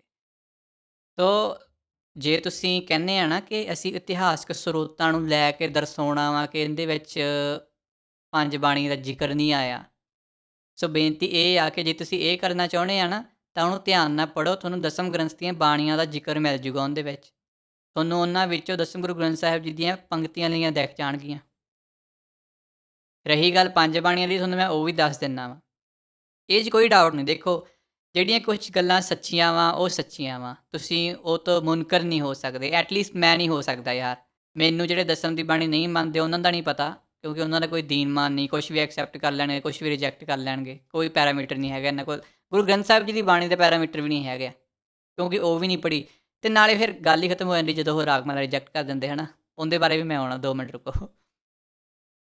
ਸੋ ਤੁਸੀਂ ਉਹਨਾਂ ਕਿਤਾਬਾਂ ਨੂੰ ਪੜ੍ਹੋ ਧਿਆਨ ਨਾਲ, ਉਹਨਾਂ ਵਿੱਚ ਤੁਹਾਨੂੰ ਲਿਖਿਆ ਮਿਲੂਗਾ ਕਿ ਕਿਹੜੀਆਂ ਬਾਣੀਆਂ ਪੜ੍ਹੀਆਂ ਗਈਆਂ। ਹਾਂ, ਇਹ ਸਹੀ ਆ ਕਿ 5 ਬਾਣੀ ਦਾ ਜ਼ਿਕਰ ਜਿਹੜੇ ਆਪਣੇ ਮੇਨ ਗ੍ਰੰਥ ਆ ਨਾ, ਉਹਨਾਂ ਵਿੱਚ ਲਿਖਿਆ ਨਹੀਂ ਮਿਲਦਾ। ਜੇ ਆਪਾਂ ਗੱਲ ਕਰਦੇ ਗੁਰਸੋਭਾ ਗ੍ਰੰਥ ਦੀ, ਮਹਿਮਾ ਪ੍ਰਕਾਸ਼ ਦੀ, ਪੰਥ ਪ੍ਰਕਾਸ਼ ਦੀ, ਸੂਰਜ ਪ੍ਰਕਾਸ਼ ਦੀ, ਗੁਰਬਿਲਾਸ ਦੀ, ਇਹਨਾਂ ਵਿੱਚ ਤੁਹਾਨੂੰ 5 ਬਾਣੀਆਂ ਦਾ ਜ਼ਿਕਰ ਨਹੀਂ ਮਿਲਦਾ। ਪਰ ਇਹਨਾਂ ਵਿੱਚ ਤੁਹਾਨੂੰ ਕਈ ਰੈਫਰੈਂਸਿਸ ਗੁਰੂ ਗੋਬਿੰਦ ਸਿੰਘ ਜੀ ਦੀ ਬਾਣੀ ਨਾਲ ਸੰਬੰਧਿਤ ਮਿਲ ਜਾਂਦੇ ਆ। ਖੈਰ, ਉਹਦੇ ਬਾਰੇ ਆਪਾਂ ਹਜੇ ਨਹੀਂ ਗੱਲ ਕਰਦੇ, 5 ਬਾਣੀਆਂ 'ਤੇ ਆਉਣ ਦਿਓ। ਹੁਣ 5 ਬਾਣੀਆਂ ਜਿਹੜੀਆਂ ਵਾ, ਉਹ ਭਾਈ ਜੈਤਾ ਜੀ ਦੀ ਰਚਨਾ, ਉਹ 'ਚ 5 ਬਾਣੀਆਂ ਦਾ ਜ਼ਿਕਰ ਆ। ਉਹ ਭਾਈ ਜੈਤਾ ਜੀ ਦੀ ਜਿਹੜੀ ਰਚਨਾ ਉਹ ਮੇਰੇ ਕੋਲ ਨਹੀਂ ਹੈਗੀ, ਮੈਂ ਲੱਭਦਾ ਪਿਆ ਵਾਂ, ਪਰ ਮੈਨੂੰ ਹਜੇ ਮਿਲੀ ਨਹੀਂ। ਪਿਆਰਾ ਸਿੰਘ ਪਦਮ ਹੋਣਾ ਨੇ ਬਹੁਤ ਸਾਰੀਆਂ ਕਿਤਾਬਾਂ ਲਿਖੀਆਂ। ਦੇਖੋ, ਤੁਹਾਨੂੰ ਉਹ ਬਾਏ ਕਰਨੀਆਂ ਚਾਹੀਦੀਆਂ। ਜੇ ਤੁਸੀਂ PDF ਦੇ ਵਿੱਚ ਪੜ੍ਹਦੇ ਆ ਨਾ, ਤੁਹਾਨੂੰ ਔਨਲਾਈਨ ਲੈ ਕੇ ਡਾਊਨਲੋਡ ਕਰੋ, ਪੜ੍ਹੋ, ਉਹਨਾਂ ਵਿੱਚ ਬਹੁਤ ਕੁਛ ਮਿਲੂਗਾ। ਪਿਆਰਾ ਸਿੰਘ ਪਦਮ ਹੋਣਾ ਨੇ ਗੁਰੂ ਕੀਆਂ ਸਾਖੀਆਂ ਨਾਮੀ ਜਿਹੜੀ ਕਿਤਾਬ ਆ ਉਹ ਐਡਿਟ ਕੀਤੀ ਆ। 1790 ਦੀ ਕਿਤਾਬ ਆ ਤੇ ਗੁਰੂ ਗੋਬਿੰਦ ਸਿੰਘ ਜੀ ਦੀਆਂ ਜਦੋਂ ਸਾਖੀਆਂ ਆਉਂਦੀਆਂ ਉਹਦੇ ਵਿੱਚ 5 ਬਾਣੀਆਂ ਦਾ ਜ਼ਿਕਰ ਮਿਲਦਾ ਫਿਰ। ਵੀ ਰੌਲਾ ਪਈ ਜਾਣਾ ਯਾਰ। ਧਿਆਨ ਨਾਲ ਪੜ੍ਹੋ, ਮੈਂ ਤਾਂਹੀਓ ਕਹਿੰਦਾ ਵਾਂ ਵੀਰੋ, ਭੈਣੋ, ਮਾਤਾਓ, ਤੁਸੀਂ ਸਾਰੇ ਜਾਣੇ ਕਿਤਾਬਾਂ ਪੜ੍ਹੋ। ਕਿਤਾਬਾਂ 'ਚ ਤੁਹਾਨੂੰ ਬਹੁਤ ਕੁਛ ਮਿਲੂਗਾ। ਆਪਣੇ ਯੂਥ ਦੀ ਇਹ ਪ੍ਰੋਬਲਮ ਰਹੀ ਆ ਕਿ ਕਿਤਾਬਾਂ ਤੋਂ ਆਪਾਂ ਦੂਰ ਹੁੰਦੇ ਜਾਂਦੇ ਹਾਂ। ਆਪਾਂ ਬਸ ਔਨਲਾਈਨ ਆ ਜਾਂਦੇ ਹਾਂ, ਯੂਟਿਊਬ 'ਤੇ ਵੀਡੀਓਜ਼ ਦੇਖ ਲੈਂਦੇ ਹਾਂ, ਡਿਬੇਟਸ ਦੇਖ ਲੈਂਦੇ ਹਾਂ, ਆਪਣੀ ਖੋਜ ਨਹੀਂ ਕਰਦੇ, ਆਪਣਾ ਜਿਹੜਾ ਸਾਹਿਤ ਆ ਉਹ ਨਹੀਂ ਪੜ੍ਹਦੇ ਜਿਨ੍ਹਾਂ 'ਚੋਂ ਆਪਾਂ ਨੂੰ ਬਹੁਤ ਕੁਛ ਮਿਲਣਾ ਵਾ। ਸੋ ਬੇਨਤੀ ਇਹ ਆ ਕਿ ਤੁਸੀਂ ਸਾਹਿਤ ਨੂੰ ਪੜ੍ਹੋ, ਕਿਤਾਬਾਂ ਨੂੰ ਪੜ੍ਹੋ, ਤੁਹਾਨੂੰ ਬਹੁਤ ਕੁਛ ਮਿਲੂਗਾ। ਰਹੀ ਗੱਲ 2-4 ਵਿਦਵਾਨਾਂ ਵੱਲੋਂ 2-4 ਘੰਟਿਆਂ 'ਚ ਮਰਿਆਦਾ ਬਣਾਉਣੀ, ਉਹ ਅਸੀਂ ਸਮਝ ਗਏ ਮਾਤਾ ਜੀ ਕਿ ਉਹ ਕਿਹੋ ਜਿਹੀ ਮਰਿਆਦਾ ਬਣਾਉਣਗੇ। ਉਹ ਮੂਰਖ ਨਹੀਂ ਸੀਗੇ ਜਿਹੜੇ ਕਮੇਟੀ ਬਣਾਈ ਸੀਗੀ, ਇੰਨੇ ਲੋਕ ਬੈਠੇ ਸੀ, ਇੰਨੀਆਂ ਵਿਚਾਰਾਂ ਹੋਈਆਂ ਜਿਹਦੇ ਵਿੱਚ। ਤੁਹਾਡੇ ਵਰਗਿਆਂ ਦਾ ਕੀ ਆ, ਤੁਹਾਡੇ ਵਰਗਿਆਂ ਨੇ ਕਹਿ ਦੇਣਾ ਸੀ ਜਪਜੀ ਸਾਹਿਬ ਪੜ੍ਹ ਲਓ ਜੀ, ਬਸ ਇਹੀ ਨਿਤਨੇਮ ਆ। ਕਥਾ ਦੇ ਵਿੱਚ ਗਿਆਨੀ ਠਾਕੁਰ ਸਿੰਘ ਹੋਣਾ ਨੇ ਕਿਹਾ, ਕਹਿੰਦੇ ਕਿ ਦੇਖੋ ਜੀ ਇੰਨੇ ਲੋਕ ਬਾਣੀ ਤੋਂ ਪੜ੍ਹਨ ਨੂੰ ਭੱਜਦੇ ਆ ਨਾ, ਇਹਨਾਂ ਲਈ ਬਸ ਇਹੀ ਠੀਕ ਆ। ਕਹਿ ਦੇਣਗੇ ਕਿ ਦੇਖੋ ਜੀ ਰਹਿਰਾਸ ਸਾਹਿਬ ਦਾ ਪਾਠ ਕਰਨਾ, ਹੱਥ ਜੋੜੋ ਤੇ ਬੋਲੋ ਰਹਿਰਾਸ ਸਾਹਿਬ, ਖਤਮ। ਇੰਨੇ ਲੋਕ ਬਾਣੀ ਤੋਂ ਭੱਜਦੇ ਆ ਵੀ ਇੰਨੀਆਂ ਪੁਰਾਤਨ ਸੰਪਰਦਾਵਾਂ ਵਾ ਆਪਣੀਆਂ, ਇੰਨੇ ਪੁਰਾਤਨ ਸਰੋਤ ਆ, ਉਹ ਤੁਹਾਨੂੰ ਪੜ੍ਹਨੇ ਪੈਣੇ, ਸਮਝਣਾ ਪੈਣਾ, ਫਿਰ ਤੁਸੀਂ ਕਹਿ ਸਕਦੇ ਆ ਕਿ ਅਸੀਂ ਮਰਿਆਦਾ ਬਣਾਈ ਆ। ਮੂੰਹ ਚੱਕ ਕੇ ਕਹਿ ਦੇਣਾ ਕਿ ਨਹੀਂ ਜੀ ਜਿਹੜੇ ਪਹਿਲੇ 13 ਅੰਗ ਆ ਗੁਰੂ ਗ੍ਰੰਥ ਸਾਹਿਬ ਜੀ ਦੇ ਉਹੀ ਤੁਹਾਡਾ ਨਿਤਨੇਮ ਆ। ਆਵੀਂ ਆਪਦੇ ਵੱਲੋਂ ਹੀ ਹੈ ਨਾ, ਆਪਣਾ ਹੀ ਰਾਜ। ਉਹ ਸੌਰੀ ਗਲਤੀ ਹੋ ਗਈ। ਮਹਾਂਪੁਰਸ਼ ਸਤ ਬ੍ਰਹਮ ਗਿਆਨੀ ਨਾਮ ਤੁਹਾਡੇ ਚਰਨਾਂ 'ਚ, ਧੰਨ ਭਾਗ ਸਾਡੇ ਕਿ ਅਸੀਂ ਤੁਹਾਡੇ ਦਰਸ਼ਨ ਕੀਤੇ ਮਹਾਂਪੁਰਖੋ। ਤੁਹਾਡੇ ਵਰਗੇ ਉੱਚ ਕੋਟੀ ਦੇ ਬ੍ਰਹਮ ਗਿਆਨੀ 108 ਮਹਾਰਾਜ ਕਿਰਪਾ ਕਰੋ ਸਾਡੇ 'ਤੇ ਕਿ ਸਾਨੂੰ ਵੀ ਗਿਆਨ ਬਖਸ਼ੋ। ਇੰਨਾ ਗਿਆਨ ਤੁਸੀਂ ਲਈ ਫਿਰਦੇ, ਮੈਂ ਸਮਝਦਾ ਕਿ ਤੁਸੀਂ ਸੰਭਾਲਦੇ ਕਿਵੇਂ ਆ ਇੰਨਾ ਗਿਆਨ। ਥੋੜ੍ਹਾ ਸਾਨੂੰ ਬੁੱਕਾਂ ਭਰ ਕੇ ਦੇਈ ਚੱਲਿਆ ਕਰੋ, ਭਾਈ ਆਹ ਚੱਕੋ ਗਿਆਨ, ਆਹ ਚੱਕੋ ਗਿਆਨ। ਇੰਨਾ ਇਕੱਠਾ ਗਿਆਨ ਕਰ ਲਓਗੇ, ਐਕਸਪਲੋਡ ਹੋ ਜਾਓਗੇ ਕਿਸੇ ਦਿਨ ਇੰਨਾ ਗਿਆਨ ਰੱਖ ਕੇ। ਸੋ ਕੁਛ ਗਿਆਨ ਜਿਹੜਾ ਵਾ ਉਹ ਸਾਨੂੰ ਦਿਓ ਤੁਸੀਂ, ਸਾਨੂੰ ਵੀ ਸਮਝ ਲੱਗੇ ਕਿ ਭਾਈ ਜਿਹੜਾ ਗਿਆਨ ਆ ਉਹ ਹੁੰਦਾ ਕੀ ਆ, ਅਸਲ ਜਿਹੜੀ ਗੱਲ ਆ ਉਹ ਹੈ ਕੀ। ਉਸ ਤੋਂ ਬਾਅਦ 'ਚੋਂ ਭੈਣ ਕਹਿੰਦੀ ਕਿ ਮਰਿਆਦਾ ਵਾਲੀਆਂ ਬੈਠਕਾਂ ਕੀਤੀਆਂ ਹੀ ਇਸ ਕਰਕੇ ਗਈਆਂ ਸੀ, ਇਸ ਵਿੱਚ ਗਲਤ ਚੀਜ਼ਾਂ ਐਡ ਕਰੀਏ, ਸਮਾਰਟ ਪਲੈਨਿੰਗ ਕਰਨੀ ਪੈਂਦੀ ਆ। ਭੈਣ ਨੇ ਐਂ ਕਿਹਾ, ਤੁਹਾਨੂੰ ਪਤਾ ਸੀ ਇਹ ਗੱਲ ਦਾ? ਭੈਣ ਨੇ ਟਾਈਮ ਮਸ਼ੀਨ ਬਣਾ ਕੇ ਉੱਥੇ ਚੈੱਕ ਕੀਤਾ ਕਿ ਗੱਲ ਹੋਈ ਕੀ ਆ। ਤੁਸੀਂ ਕਹੀ ਜਾਂਦੇ ਆ ਕਿ ਸਿੰਘਨਾਦ ਵਾਲੇ ਗਲਤ ਆ, ਸਿੰਘਨਾਦ ਵਾਲੇ ਗਲਤ ਆ। ਉਹ ਤੁਹਾਨੂੰ ਪਤਾ ਕੀ ਆ, ਅਗਲੇ ਸਾਇੰਸਦਾਨ ਆ, ਟਾਈਮ ਮਸ਼ੀਨ ਤੱਕ ਬਣਾ ਲਈ ਉਹਨਾਂ ਨੇ। ਕੀ ਹੋਇਆ, ਉਸ ਮੀਟਿੰਗ ਦੇ ਵਿੱਚ ਜਾ ਕੇ ਦੇਖ ਲਿਆ ਕਿ ਗਲਤ ਪਲੈਨਿੰਗ ਕਿਵੇਂ ਹੁੰਦੀ ਆ, ਐਡ ਕਰੀ ਦੀਆਂ ਕਿਵੇਂ ਗਲਤ ਚੀਜ਼ਾਂ। ਤੁਹਾਨੂੰ ਪਤਾ ਇਹਨਾਂ ਗੱਲਾਂ ਦਾ? ਤੁਸੀਂ ਆਪਣੇ ਆਪ ਨੂੰ ਬਹੁਤ ਕਹਿੰਦੇ ਆ ਕਿ ਸਾਨੂੰ ਗਿਆਨ ਆ। ਉਹ ਨਹੀਂ, ਤੁਹਾਨੂੰ ਕੋਈ ਗਿਆਨ ਨਹੀਂ ਗਾ। ਗਿਆਨ ਸਾਰਾ ਜਿਹੜਾ ਵਾ ਉਹ ਸਿੰਘਨਾਦ ਵਾਲੇ ਚੱਕੀ ਫਿਰਦੇ ਆ, ਉਹਨਾਂ ਤੋਂ ਲਓ ਜਾ ਕੇ ਸਿੰਘਨਾਦ ਵਾਲਿਆਂ ਤੋਂ ਗਿਆਨ। ਹਾਏ ਓਏ ਰੱਬਾ, ਕੀ ਬਣੂਗਾ ਯਾਰ ਦੁਨੀਆ ਦਾ। ਸੋ ਜਿਹੜੀ ਇਹ ਮਰਿਆਦਾ, ਮੈਂ ਫਿਰ ਕਹਿੰਦਾ ਇਹ ਉਵੇਂ ਨਹੀਂ ਬਣ ਜਾਂਦੀ ਹੁੰਦੀ ਯਾਰ। ਮਰਿਆਦਾ ਬਣਾਉਣ ਲਈ ਬਹੁਤ ਕੁਝ ਸੋਚਣਾ ਪੈਂਦਾ, ਬਹੁਤ ਕੁਝ ਸਮਝਣਾ ਪੈਂਦਾ। ਤੁਸੀਂ ਕੋਈ ਚੀਜ਼ ਮਰਿਆਦਾ 'ਚ ਉਹ ਨਹੀਂ ਐਡ ਕਰ ਸਕਦੇ ਜਿਹੜਾ ਇਤਿਹਾਸ ਮੰਨਣ ਨੂੰ ਤਿਆਰ ਨਹੀਂ। ਹੁਣ ਜੇ ਕੋਈ ਕਹਿ ਦੇਵੇ ਭਾਈ ਕਿ ਜਿਹੜੇ 11ਵੇਂ ਗੁਰੂ ਆ ਉਹ ਅਸੀਂ ਗੁਰੂ ਗ੍ਰੰਥ ਸਾਹਿਬ ਜੀ ਨੂੰ ਨਹੀਂ ਮੰਨਣਾ, ਕਿਸੇ ਹੋਰ ਨੂੰ ਮੰਨਣਾ, ਇਤਿਹਾਸ ਇਹਦੀ ਇਜਾਜ਼ਤ ਨਹੀਂ ਦੇਊਗਾ ਤੁਹਾਨੂੰ। ਸੋ ਬਹੁਤ ਚੀਜ਼ਾਂ ਹੁੰਦੀਆਂ ਯਾਰ, ਜਿਵੇਂ ਕਹਿੰਦੇ ਹੁੰਦੇ ਨਾ, ਪਹਿਲਾਂ ਤੋਲੋ ਫਿਰ ਬੋਲੋ। ਵੀ ਪਹਿਲਾਂ ਤੁਸੀਂ ਸੋਚ ਲਿਆ ਕਰੋ ਕਿ ਬੋਲਣਾ ਕੀ ਆ। ਕਈ ਵਾਰੀ ਕੀ ਹੁੰਦਾ, ਮੈਂ ਸਮਝਦਾ, ਦੇਖੋ ਭਾਵਨਾਵਾਂ ਦੇ ਵਿੱਚ ਆ ਕੇ ਨਾ ਕਈ ਵਾਰੀ ਆਪਾਂ ਬਹੁਤ ਕੁਛ ਬੋਲ ਜਾਂਦੇ ਹਾਂ, ਪਰ ਉਹ ਕਿਸੇ ਹੱਦ ਤੱਕ ਮਾਫ ਹੋ ਸਕਦਾ ਵਾ ਕਿ ਇਨ ਦ ਹੀਟ ਆਫ ਦਾ ਆਰਗੂਮੈਂਟ ਤੁਸੀਂ ਕਹਿ ਤਾ ਕੁਛ, ਪਰ ਤੁਸੀਂ ਜਾਣ ਬੁੱਝ ਕੇ ਜਦੋਂ ਕਰਦੇ ਪਏ ਆ ਇੰਨਾ ਝੂਠ ਜਿਹੜਾ ਆਪਾਂ ਹੁਣ ਤੱਕ ਪੜ੍ਹਿਆ ਵਾ, ਇਹ ਕੋਈ ਇਨ ਦ ਹੀਟ ਆਫ ਦਾ ਮੂਮੈਂਟ ਨਹੀਂ ਹੈਗਾ। ਰੀਅਲ ਦੇ ਵਿੱਚ ਮੈਂ ਕਹਾਂ ਕਿ ਇਹ ਪਲੈਨਿੰਗ ਹੈ ਐਕਚੁਅਲੀ, ਜਿਹੜੀ ਤੁਸੀਂ ਗੱਲ ਕੀਤੀ ਹੈ ਨਾ, ਸਮਾਰਟ ਪਲੈਨਿੰਗ ਕਰਨੀ ਪੈਂਦੀ ਆ। ਇਹ ਥੋੜ੍ਹੀ ਸਮਾਰਟ ਪਲੈਨਿੰਗ ਆ ਕਿ ਮਰਿਆਦਾਵਾਂ ਤੋਂ ਕਿਵੇਂ ਤੋੜਨਾ ਵਾ, ਬਾਣੀ ਤੋਂ ਕਿਵੇਂ ਤੋੜਨਾ ਵਾ। ਅੱਗੇ ਚੱਲਦੇ ਹਾਂ ਜੀ। ਫਿਰ ਕਹਿੰਦੇ ਕਿ ਅਰਦਾਸ ਗੁਰੂ ਗ੍ਰੰਥ ਸਾਹਿਬ ਵਿੱਚ ਹੈਗੀ ਆ, ਤੂੰ ਠਾਕੁਰ ਤੁਮ ਪਏ ਅਰਦਾਸ, ਹੈ ਨਾ। ਫਿਰ ਤੁਸੀਂ ਕਿਉਂ ਭਗਉਤੀ ਨੂੰ ਸਿਮਰਦੇ ਆ? ਦੋ ਦਸਮ ਗ੍ਰੰਥ ਵਾਲਿਓ ਜਵਾਬ ਮਹਾਂਪੁਰਸ਼ਾਂ ਨੂੰ, ਹੈਂ ਤੁਸੀਂ ਭਗਉਤੀ ਨੂੰ ਕਿਉਂ ਸਿਮਰਦੇ ਆ? ਭਗਉਤੀ ਤਾਂ ਦੇਵੀ ਆ। ਅਗਲਿਆਂ ਨੇ ਕਿਹਾ ਤੂੰ ਠਾਕੁਰ ਤੁਮ ਪਏ ਅਰਦਾਸ ਹੈਗੀ ਗੁਰੂ ਗ੍ਰੰਥ ਸਾਹਿਬ, ਤੁਸੀਂ ਉਹ ਵਰਤੋ। ਹੈਂ ਦੱਸ, ਪਤਾ ਨਹੀਂ ਸੀ ਤੁਹਾਨੂੰ ਇਹ ਚੀਜ਼ ਹੈਗੀ ਆ ਗੁਰੂ ਗ੍ਰੰਥ ਸਾਹਿਬ ਜੀ ਦੇ ਵਿੱਚ? ਨਕੰਮਿਓ, ਬ੍ਰਹਮ ਗਿਆਨੀਆਂ ਤੋਂ ਗਿਆਨ ਲਿੱਤਾ ਤੁਸੀਂ? ਸੌਰੀ ਯਾਰ। ਕਦੇ-ਕਦੇ ਫਲੋ 'ਚ ਹੋ ਜਾਂਦਾ ਕੰਮ। ਸੋ ਮਾਤਾ ਜੀ ਨੂੰ ਮੈਂ ਥੋੜ੍ਹਾ ਜਿਹਾ ਦੱਸ ਦਿੰਦਾ। ਮਾਤਾ ਜੀ ਦੇਖੋ ਜਿਹੜੀ ਅਰਦਾਸ ਆ ਨਾ, ਅਰਦਾਸ ਆਪਾਂ ਗੁਰੂ ਸਾਹਿਬਾਨ ਨੂੰ ਕਰਨੀ ਆ, ਹੈ ਨਾ? ਤੁਹਾਨੂੰ ਸ਼ਾਇਦ ਇਹ ਨਾ ਪਤਾ ਹੋਵੇ ਤਾਂ ਕਰਕੇ ਮੈਂ ਦੱਸਦਾ ਪਿਆ। ਆਪਣਾ ਬੱਚਾ ਜਾਣੋ ਮਾਤਾ ਜੀ ਮੈਨੂੰ। ਕਈ ਵਾਰੀ ਮਾਂ ਵੀ ਗਲਤ ਹੋ ਸਕਦੀ ਆ, ਜ਼ਰੂਰੀ ਥੋੜ੍ਹੀ ਮਾਂ ਹਮੇਸ਼ਾ ਸਹੀ ਹੋਵੇ, ਹੈ ਨਾ? ਬੱਚਿਆਂ ਦਾ ਵੀ ਫਰਜ਼ ਆ ਜਿੱਥੇ ਮਾਂ ਗਲਤ ਹੋਵੇ, ਮਾਂ ਨੂੰ ਕਹਿ ਦੇਵੇ ਮਾਂ ਇਹ ਚੀਜ਼ ਗਲਤ ਆ। ਸੋ ਮਾਤਾ ਜੀ ਬੇਨਤੀ ਇਹ ਆ ਕਿ ਜਦੋਂ ਆਪਾਂ ਅਰਦਾਸ ਕਰਨੀ ਹੁੰਦੀ ਆ ਨਾ, ਅਰਦਾਸ ਦੇ ਵਿੱਚ ਜਿਹੜੇ ਗੁਰੂ ਸਾਹਿਬਾਨ ਹੁੰਦੇ ਉਹਨਾਂ ਦਾ ਨਾਮ ਹੋਣਾ ਚਾਹੀਦਾ ਵਾ। ਤੂੰ ਠਾਕੁਰ ਤੁਮ ਪਏ ਅਰਦਾਸ ਦੀ ਜਿਹੜੀ ਤੁਸੀਂ ਗੱਲ ਕੀਤੀ ਆ, ਉਹ 'ਚ 10 ਗੁਰੂ ਸਾਹਿਬਾਨਾਂ ਦਾ ਨਾਮ ਹੈਗਾ ਵਾ? ਕਿਹਨੂੰ ਅਰਦਾਸ ਕਰੀਏ ਫਿਰ ਆਪਾਂ? ਕਰਨੀ ਤਾਂ ਗੁਰੂ ਸਾਹਿਬ ਅੱਗੇ ਹੀ ਹੈ ਨਾ। ਆਪਾਂ ਦੇਖੋ ਗੁਰਦੁਆਰੇ ਸਾਹਿਬ ਜਾਂਦੇ ਆ, ਗੁਰੂ ਗ੍ਰੰਥ ਸਾਹਿਬ ਜੀ ਦੇ ਅੱਗੇ ਖੜ੍ਹੇ ਹੋ ਕੇ ਆਪਾਂ ਅਰਦਾਸ ਕਰਦੇ ਆ ਨਾ, ਅਰਦਾਸ ਦੇ ਵਿੱਚ ਫਿਰ ਉਹਨਾਂ ਦਾ ਨਾਮ ਵੀ ਆਉਂਦਾ ਵਾ। ਤੂੰ ਠਾਕੁਰ ਤੁਮ ਪਏ ਅਰਦਾਸ ਦੇ ਵਿੱਚ ਆਉਂਦਾ ਵਾ। ਫਿਰ ਮੈਂ ਉਹੀ ਕਹਿੰਦਾ ਨਾ, ਠੰਡੀਆਂ ਦਲੀਲਾਂ। ਕਿੰਨੀ ਠੰਡੀ ਦਲੀਲ ਆ, ਮੈਨੂੰ ਕਾਂਬਾ ਛੱਡ ਗਿਆ ਸੁਣ ਕੇ। ਸੌਰੀ। ਸੋ ਇੱਕ ਗੱਲ ਹੋਰ ਜਿਹੜੀ ਮੈਂ ਸੁਣੀ ਹੈ ਇਹਨਾਂ ਤੋਂ, ਜਿਹੜਾ ਇਹਨਾਂ ਦਾ ਪਤਾਸੇ 'ਚ ਕੀੜਾ ਨਾ, ਪੰਥ ਪ੍ਰੀਤ ਕਹਿੰਦਾ ਕਿ ਦੇਖੋ ਜੀ ਸਾਡੇ ਕੋਲ ਭਾਈ ਨੰਦ ਲਾਲ ਜੀ ਹੈਗੇ ਆ, ਉਹ 'ਚ ਗੁਰੂ ਸਾਹਿਬਾਨਾਂ ਦੇ ਸਾਰੇ ਨਾਂ ਲਿਖੇ ਆ। ਫਿਰ ਉਹੀ ਗੱਲ, ਮੈਂ ਤੁਹਾਨੂੰ ਇੱਕ ਜੋਕ ਸੁਣ ਲਓ, ਥੋੜ੍ਹਾ ਜਿਹਾ ਹਾਸਾ ਮਜ਼ਾਕ ਵੀ ਹੋ ਜੇ ਤਾਂ ਵਧੀਆ ਰਹਿੰਦਾ। ਬਾਹਰਲੇ ਦੇਸ਼ ਦੇ ਵਿੱਚ ਇੱਕ ਪੰਜਾਬੀ ਗਿਆ, ਪੰਜਾਬੀ ਦੇ ਸਟੋਰ 'ਤੇ ਲੱਗ ਗਿਆ ਅਤੇ ਕੋਈ ਆਇਆ ਕਿ ਭਾਈ ਸਾਨੂੰ ਇਹ ਚੀਜ਼ ਚਾਹੀਦੀ ਆ, ਅਤੇ ਜਿਹੜਾ ਉਹ ਲੱਗਿਆ ਹੋਇਆ ਸੀ ਮੁੰਡਾ ਕੰਮ ਕਰਨ ਵਾਲਾ, ਉਹ ਕਹਿੰਦਾ ਕਿ ਭਾਈ ਸਾਡੇ ਕੋਲ ਹੈ ਨਹੀਂ ਚੀਜ਼ ਇਹ। ਜਿਹੜਾ ਉਹਦਾ ਮਾਲਕ ਸੀਗਾ ਉਹ ਆਇਆ, ਕਹਿੰਦਾ ਯਾਰ ਤੂੰ ਉਹਨੂੰ ਦਿੱਤੀ ਨਹੀਂ ਚੀਜ਼, ਕਹਿੰਦਾ ਕਿ ਮਾਲਕੋ ਹੈ ਹੀ ਨਹੀਂ ਚੀਜ਼ ਜਿਹੜੀ ਉਹ ਭਾਲਦੇ ਸੀ, ਅਸੀਂ ਕਿਵੇਂ ਦੇ ਦਿੰਦੇ ਉਹਨਾਂ ਨੂੰ?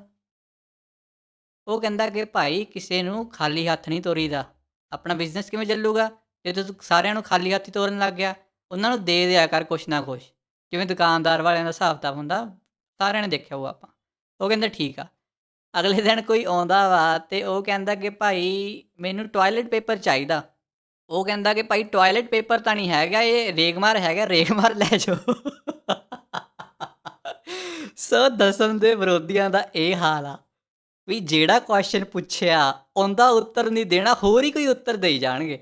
ਹੁਣ ਦੇਖੋ ਕਿਸੇ ਵੀ ਬੰਦੇ ਨੇ ਜਿਹੜਾ ਦਸਮ ਦੀ ਬਾਣੀ ਨੂੰ ਮੰਨਦਾ, ਉਹਨੇ ਇਹ ਕਿਹਾ ਕਿ ਭਾਈ ਨੰਦ ਲਾਲ ਜੀ ਦੀ ਰਾਈਟਿੰਗ ਦੇ ਵਿੱਚ 10 ਪਾਤਸ਼ਾਹੀਆਂ ਦੇ ਨਾਮ ਹੈਗੇ ਆ ਕਿ ਨਹੀਂ? ਉਹਨਾਂ ਨੇ ਕਿਸੇ ਨੇ ਵੀ ਕਿਹਾ ਹੋਵੇ, ਮੈਨੂੰ ਦੱਸੋ। ਇਹ ਮੇਰਾ ਪ੍ਰਸ਼ਨ ਆ, ਦੇਖੋ ਤੁਸੀਂ ਸਕਰੀਨ 'ਤੇ ਦੇਖ ਸਕਦੇ, ਇੱਕ ਹੋਰ ਪ੍ਰਸ਼ਨ ਐਡ ਹੋ ਗਿਆ।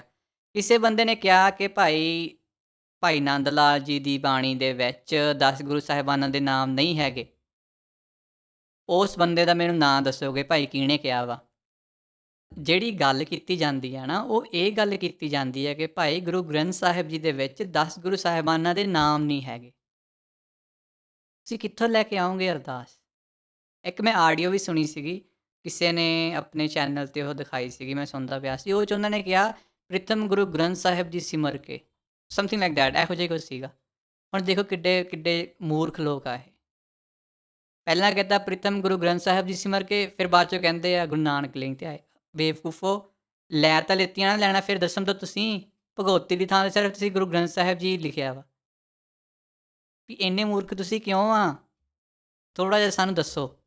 ਮੂਰਖਤਾ ਦੀ ਇੱਕ ਹੱਦ ਹੁੰਦੀ ਹੈ। ਦੇਖੋ ਬੰਦਾ ਆਪਣੀ ਜ਼ਿੰਦਗੀ ਦੇ ਵਿੱਚ ਕਦੇ ਨਾ ਕਦੇ ਮੂਰਖਤਾ ਵਾਲੇ ਕੰਮ ਕਰਦਾ, ਪਰ ਤੁਸੀਂ ਉਹ ਹੱਦ ਟੱਪ ਗਏ ਯਾਰ ਮੂਰਖਤਾ ਵਾਲੀ। ਮੈਨੂੰ ਤਾਂ ਦੂਰਬੀਨ ਲਾ ਕੇ ਵੀ ਨਹੀਂ ਦੀਂਦੇ ਪਏ, ਤੁਸੀਂ ਇੰਨੀ ਦੂਰ ਚਲੇ ਗਏ ਮੂਰਖਤਾ ਦੀ ਹੱਦ ਟੱਪ ਕੇ। ਸੋ ਇੰਨਾ ਦੂਰ ਨਾ ਜਾਓ ਭਾਈ, ਬੇਨਤੀ ਆ। ਤੁਸੀਂ ਨੇੜੇ ਰਹੋ, ਸਾਨੂੰ ਦੇਖਦੇ ਰਹੋ। ਦੂਰਬੀਨ ਨਾਲ ਨਹੀਂ ਦਿੰਦਾ ਪਿਆ ਮੈਨੂੰ ਤਾਂ ਕੋਈ ਭਾਈ।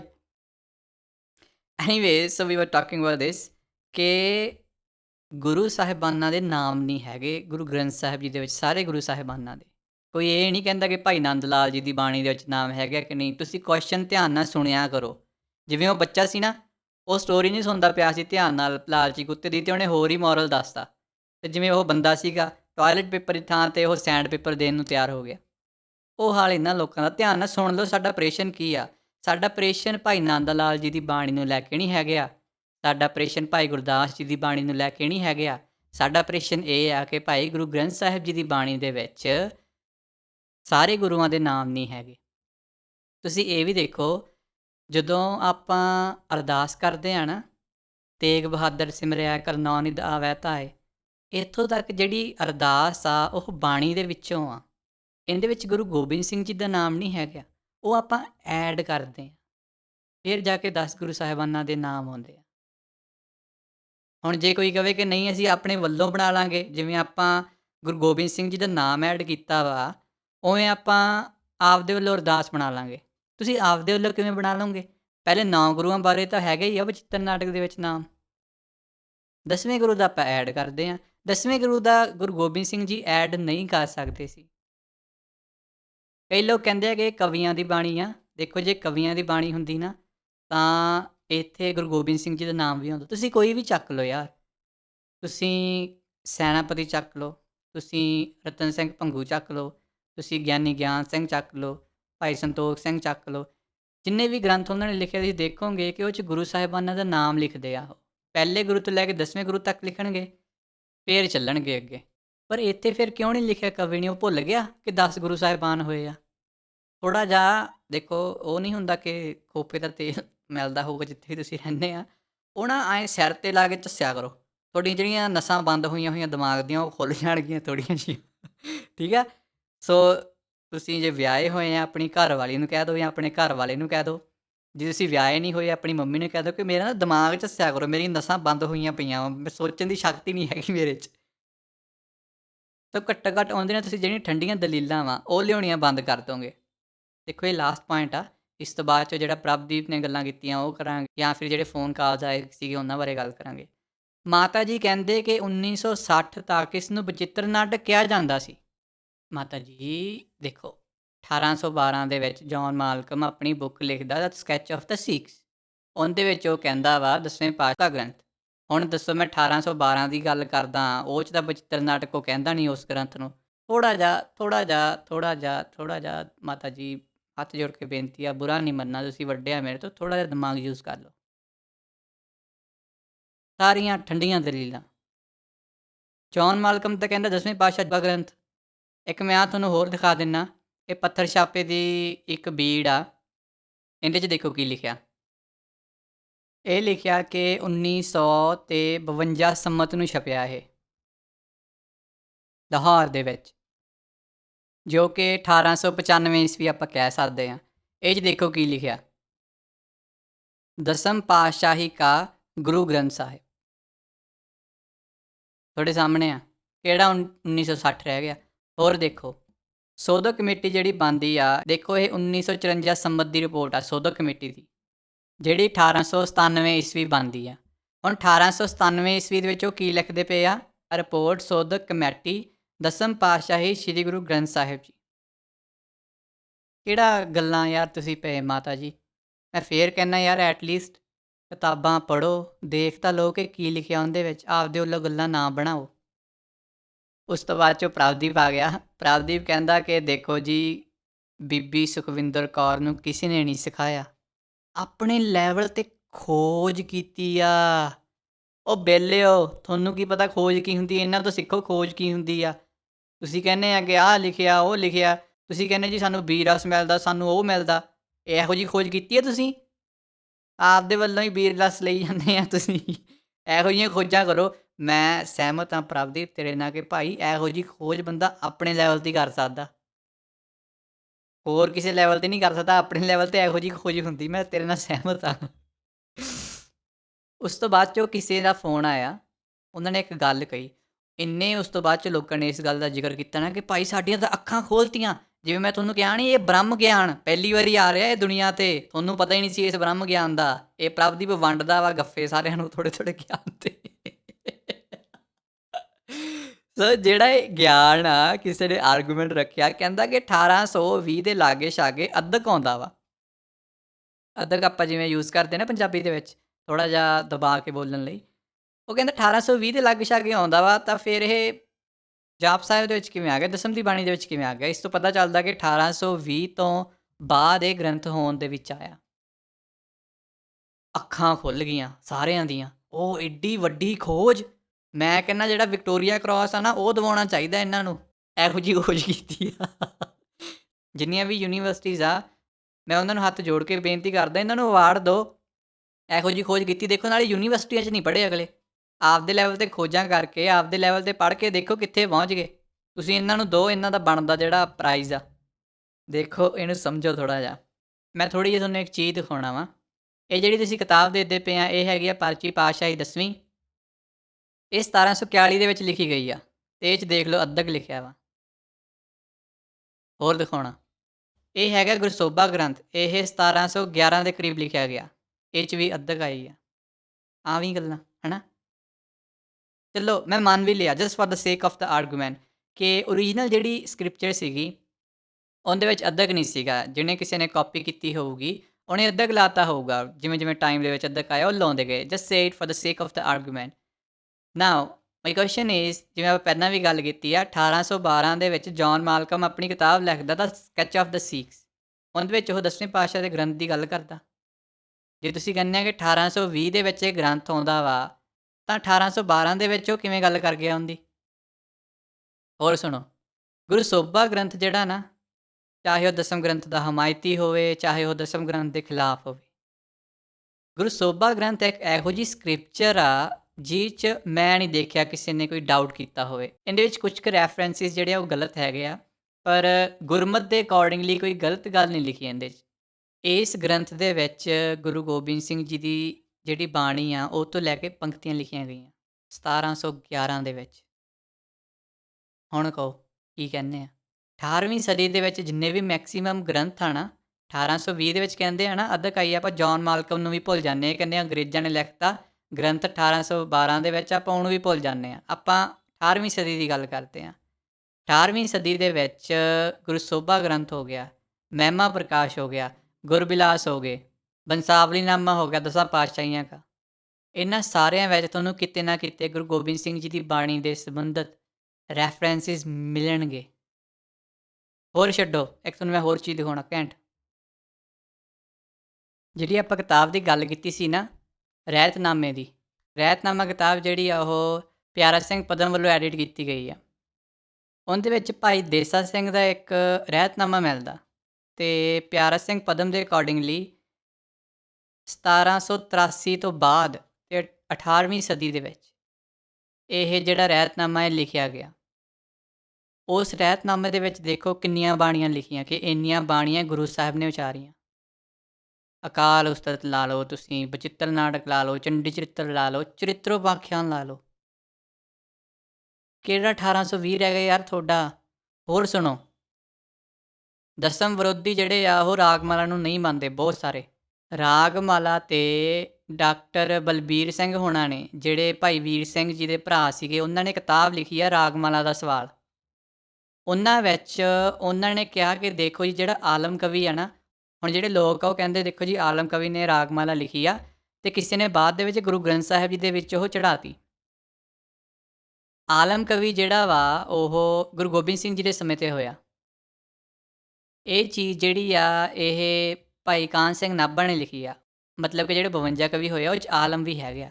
ਭਾਈ ਕਾਹਨ ਸਿੰਘ ਨਾਭਾ ਵੀ ਰਾਗਮਾਲਾ ਨੂੰ ਨਹੀਂ ਮੰਨਦੇ ਸੀਗੇ, ਪਰ ਹੌਲੀ ਹੌਲੀ ਫਿਰ ਉਹ ਥੋੜ੍ਹਾ ਜਿਹਾ ਉਹਨੂੰ ਘਟਾਉਂਦੇ ਚਲੇ ਗਏ, ਮੰਨਦੇ ਚਲੇ ਗਏ ਕਹਿ ਲਓ। ਹੁਣ ਆਲਮ ਕਵੀ ਆ, ਆਲਮ ਕਵੀ ਦੀ ਤੁਸੀਂ ਰਚਨਾ ਪੜ੍ਹੋ, ਉਹਦੇ ਵਿੱਚ ਉਹ ਕ੍ਰਿਸ਼ਨਾ ਅਵਤਾਰ ਦੇ ਵਿੱਚ ਜਿਹੜੇ ਗੁਰੂ ਗੋਬਿੰਦ ਸਿੰਘ ਜੀ ਨੇ 17 ਯੂਜ਼ ਕੀਤੀਆਂ, ਉਹ ਵਰਤਦਾ ਪਿਆ ਆਪਣੀ ਰਚਨਾ ਦੇ ਵਿੱਚ। ਮਤਲਬ ਕਿ ਆਲਮ ਕਵੀ ਦੀ ਰਚਨਾ ਤੋਂ ਪਹਿਲਾਂ ਕ੍ਰਿਸ਼ਨਾ ਅਵਤਾਰ ਲਿਖਿਆ ਜਾ ਚੁੱਕਾ ਸੀ ਨਾ। ਕਿੱਧਰ ਗਿਆ ਤੁਹਾਡਾ 1820।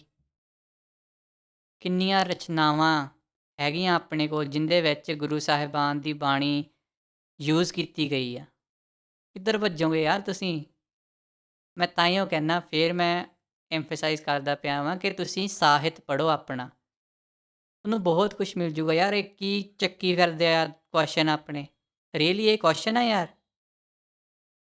ਮੇਰੇ ਵਰਗਾ ਆਮ ਬੰਦਾ ਜਿਹੜਾ ਨਾ ਹੀ ਖੋਜੀ ਆ ਅਤੇ ਨਾ ਹੀ ਇਤਿਹਾਸਕਾਰ ਆ, ਉਹ ਇਹਨਾਂ ਦਲੀਲਾਂ ਨੂੰ ਕੱਟ ਰਿਹਾ ਵਾ। ਕੱਲ੍ਹ ਨੂੰ ਵਿਦਵਾਨਾਂ ਨਾਲ ਬਹਿ ਕੇ ਇਹਨਾਂ ਦਾ ਕੀ ਹਸ਼ਰ ਹੋਊਗਾ। ਕਿਸੇ ਹੋਰ ਕੱਲ੍ਹ ਦਾ ਫੋਨ ਆਇਆ, ਉਹ ਕਹਿੰਦਾ ਕਿ ਬਚਿੱਤਰ ਨਾਟਕ ਗੁਰੂ ਸਾਹਿਬ ਨੇ ਕਦੋਂ ਲਿਖਿਆ, ਕਿੱਥੇ ਲਿਖਿਆ ਅਤੇ ਕਦੋਂ ਪੰਥ ਨੂੰ ਦਿੱਤਾ। ਕਿੱਡਾ ਵੇਖੋ ਮੂਰਖਤਾ ਭਰਿਆ ਕੁਐਸ਼ਨ ਆ। ਤੂੰ ਉਹਨੂੰ ਪੜ੍ਹ, ਦਸਮ ਗੁਰੂ ਗ੍ਰੰਥ ਸਾਹਿਬ ਜੀ ਦੀ ਬਾਣੀ ਨੂੰ ਪੜ੍ਹ ਮਿੱਤਰਾ, ਉਹਦੇ ਵਿੱਚ ਹੀ ਲਿਖਿਆ ਵਾ ਕਿ ਕਦੋਂ ਕਿਹੜੀ ਰਚਨਾ ਜਿਹੜੀ ਆ ਉਹ ਕੰਪਲੀਟ ਹੁੰਦੀ। ਸਾਰੀ ਰਚਨਾਵਾਂ ਦਾ ਨਹੀਂ ਲਿਖਿਆ, ਬਟ ਬਹੁਤ ਸਾਰੇ ਆਪਾਂ ਨੂੰ ਸੰਮਤ ਮਿਲਦੇ ਆ, ਅਤੇ ਕਿਹੜੀ ਜਗ੍ਹਾ 'ਤੇ ਲਿਖਿਆ ਉਹਦੇ ਬਾਰੇ ਵੀ ਜ਼ਿਕਰ ਆ। ਉਹਨੂੰ ਪੜ੍ਹੇਗਾ ਨਾ ਤਾਂ ਪਤਾ ਲੱਗਣਾ। ਮੈਂ ਬਾਹਲੀ ਦੂਰ ਨਹੀਂ ਜਾਣਾ, ਰਹਿਰਾਸ ਸਾਹਿਬ ਪੜ੍ਹਦੇ ਆ ਨਾ ਆਪਾਂ। ਰਹਿਰਾਸ ਸਾਹਿਬ ਦੇ ਵਿੱਚ ਕੀ ਆਉਂਦਾ, ਸੰਮਤ 70 ਸਹਿਜ 55। ਆ ਗਿਆ ਨਾ ਸਮਝ? ਉਹਨਾਂ ਨੂੰ ਪੜ੍ਹੋ ਮਿੱਤਰੋ, ਤਾਂ ਹੀ ਸਮਝ ਲੱਗੂਗਾ, ਐਵੇਂ ਫੋਕੇ ਕੁਐਸਚਨ ਨਾ ਲੈ ਕੇ ਆਓ। ਇਹ ਕਦੋਂ ਦਿੱਤਾ ਗੁਰੂ ਸਾਹਿਬਾਨ ਨੇ ਪੰਥ ਨੂੰ? ਇਹ ਤਾਂ ਸਾਰਿਆਂ ਨੂੰ ਪਤਾ ਯਾਰ ਕਿ ਭਾਈ ਮਨੀ ਸਿੰਘ ਜੀ ਨੇ ਜਿਹੜੀ ਬਾਣੀ ਸੀਗੀ ਉਹ ਇਕੱਤਰ ਕੀਤੀ। ਇਕੱਤਰ ਕਰਨ ਤੋਂ ਬਾਅਦ ਜਿਹੜਾ ਇਹ ਗ੍ਰੰਥ ਹੋਂਦ ਦੇ ਵਿੱਚ ਆਉਂਦਾ। ਐਨੀਵੇਜ਼ ਉਸ ਤੋਂ ਬਾਅਦ 'ਚ ਕਹਿੰਦੇ ਕਿ ਜੀ ਗੁਰੂ ਨਾਨਕ ਦੇਵ ਜੀ ਨੇ ਨਾਨਕ ਨੀਚ ਲਿਖਿਆ ਅਤੇ ਗੁਰੂ ਸਾਹਿਬ ਨੇ ਪਾਤਸ਼ਾਹ ਕਿਉਂ ਲਿਖਿਆ? ਕਿੱਡੇ ਮੂਰਖ ਆ ਨਾ, ਦੇਖੋ ਕਿੰਨਾ ਕਨਫਿਊਜ਼ ਕਰਦੇ ਆ। ਹੁਣ ਗੁਰੂ ਗੋਬਿੰਦ ਸਿੰਘ ਜੀ ਨੇ ਤਾਂ ਇਹ ਵੀ ਲਿਖਿਆ ਵਾ ਕਿ ਭਾਈ ਮੈਂ ਜਿਹੜਾ ਵਾ ਉਹ ਪਰਮ ਪੁਰਖ ਦਾ ਦਾਸਾ ਵਾਂ। ਉਹਦੇ ਬਾਰੇ ਥੋੜ੍ਹੀ ਜ਼ਿਕਰ ਕਰਨਾ ਆਪਾਂ। ਹੁਣ ਦੇਖੋ ਐਂ ਤਾਂ ਗੁਰੂ ਗ੍ਰੰਥ ਸਾਹਿਬ ਜੀ ਦੇ ਵਿੱਚ ਲਿਖਿਆ ਵਾ ਕਿ ਗੁਰੂ ਨਾਨਕ ਦੇਵ ਜੀ ਆਪ ਵਾਹਿਗੁਰੂ ਸੀਗੇ। ਆਉਂਦਾ ਨਾ, ਜੋਤ ਰੂਪ ਹਰ ਆਪ ਗੁਰੂ ਨਾਨਕ ਕਹਾਇਓ। ਯਾਰ ਇਹ ਕੋਈ ਪ੍ਰਸ਼ਨ ਆ ਯਾਰ, ਲਿਟਰਲੀ ਕਿੱਡਾ ਮੂਰਖ ਭਰੀ ਦਲੀਲ ਆ ਨਾ ਇਹ। ਜੇ ਨਿਮਰਤਾ ਗੁਰੂ ਸਾਹਿਬ ਨੇ ਦਿਖਾਈ ਆ, ਗੁਰੂ ਨਾਨਕ ਦੇਵ ਜੀ ਨੇ, ਗੁਰੂ ਗੋਬਿੰਦ ਸਿੰਘ ਜੀ ਨੇ ਵੀ ਦਿਖਾਈ ਆ। ਜੇ ਇਕਮਿਕਤਾ ਦਾ ਜ਼ਿਕਰ ਆ ਗੁਰੂ ਗ੍ਰੰਥ ਸਾਹਿਬ ਜੀ ਦੇ ਵਿੱਚ ਗੁਰੂ ਨਾਨਕ ਦੇਵ ਜੀ ਅਤੇ ਪਰਮਾਤਮਾ ਦਾ, ਤਾਂ ਉਹ ਗੁਰੂ ਗੋਬਿੰਦ ਸਿੰਘ ਜੀ ਦਾ ਵੀ ਹੈਗਾ ਵਾ ਦਸਮ ਗ੍ਰੰਥ ਦੇ ਵਿੱਚ। ਜੇ ਤੁਸੀਂ ਪੜ੍ਹੋਗੇ ਤੁਹਾਨੂੰ ਤਾਂ ਪਤਾ ਲੱਗੂਗਾ ਇਹ। ਫਿਰ ਕਿਸੇ ਦਾ ਫੋਨ ਆਇਆ, ਆਈ ਥਿੰਕ ਉਹ ਜੰਮੂ ਵਾਲੇ ਦਾ ਸੀਗਾ। ਉਹ ਕਹਿੰਦਾ ਜੀ ਦੇਖੋ ਲਿਖਿਆ, ਰਾਜ ਬਿਨਾ ਨਹਿ ਧਰਮ ਚਲੇ ਹੈ, ਧਰਮ ਬਿਨਾ ਸਭ ਦਲੇ ਮਲੇ ਹੈ। ਹੁਣ ਪ੍ਰਭਦੀਪ ਨੂੰ ਆ ਗਿਆ ਗੁੱਸਾ।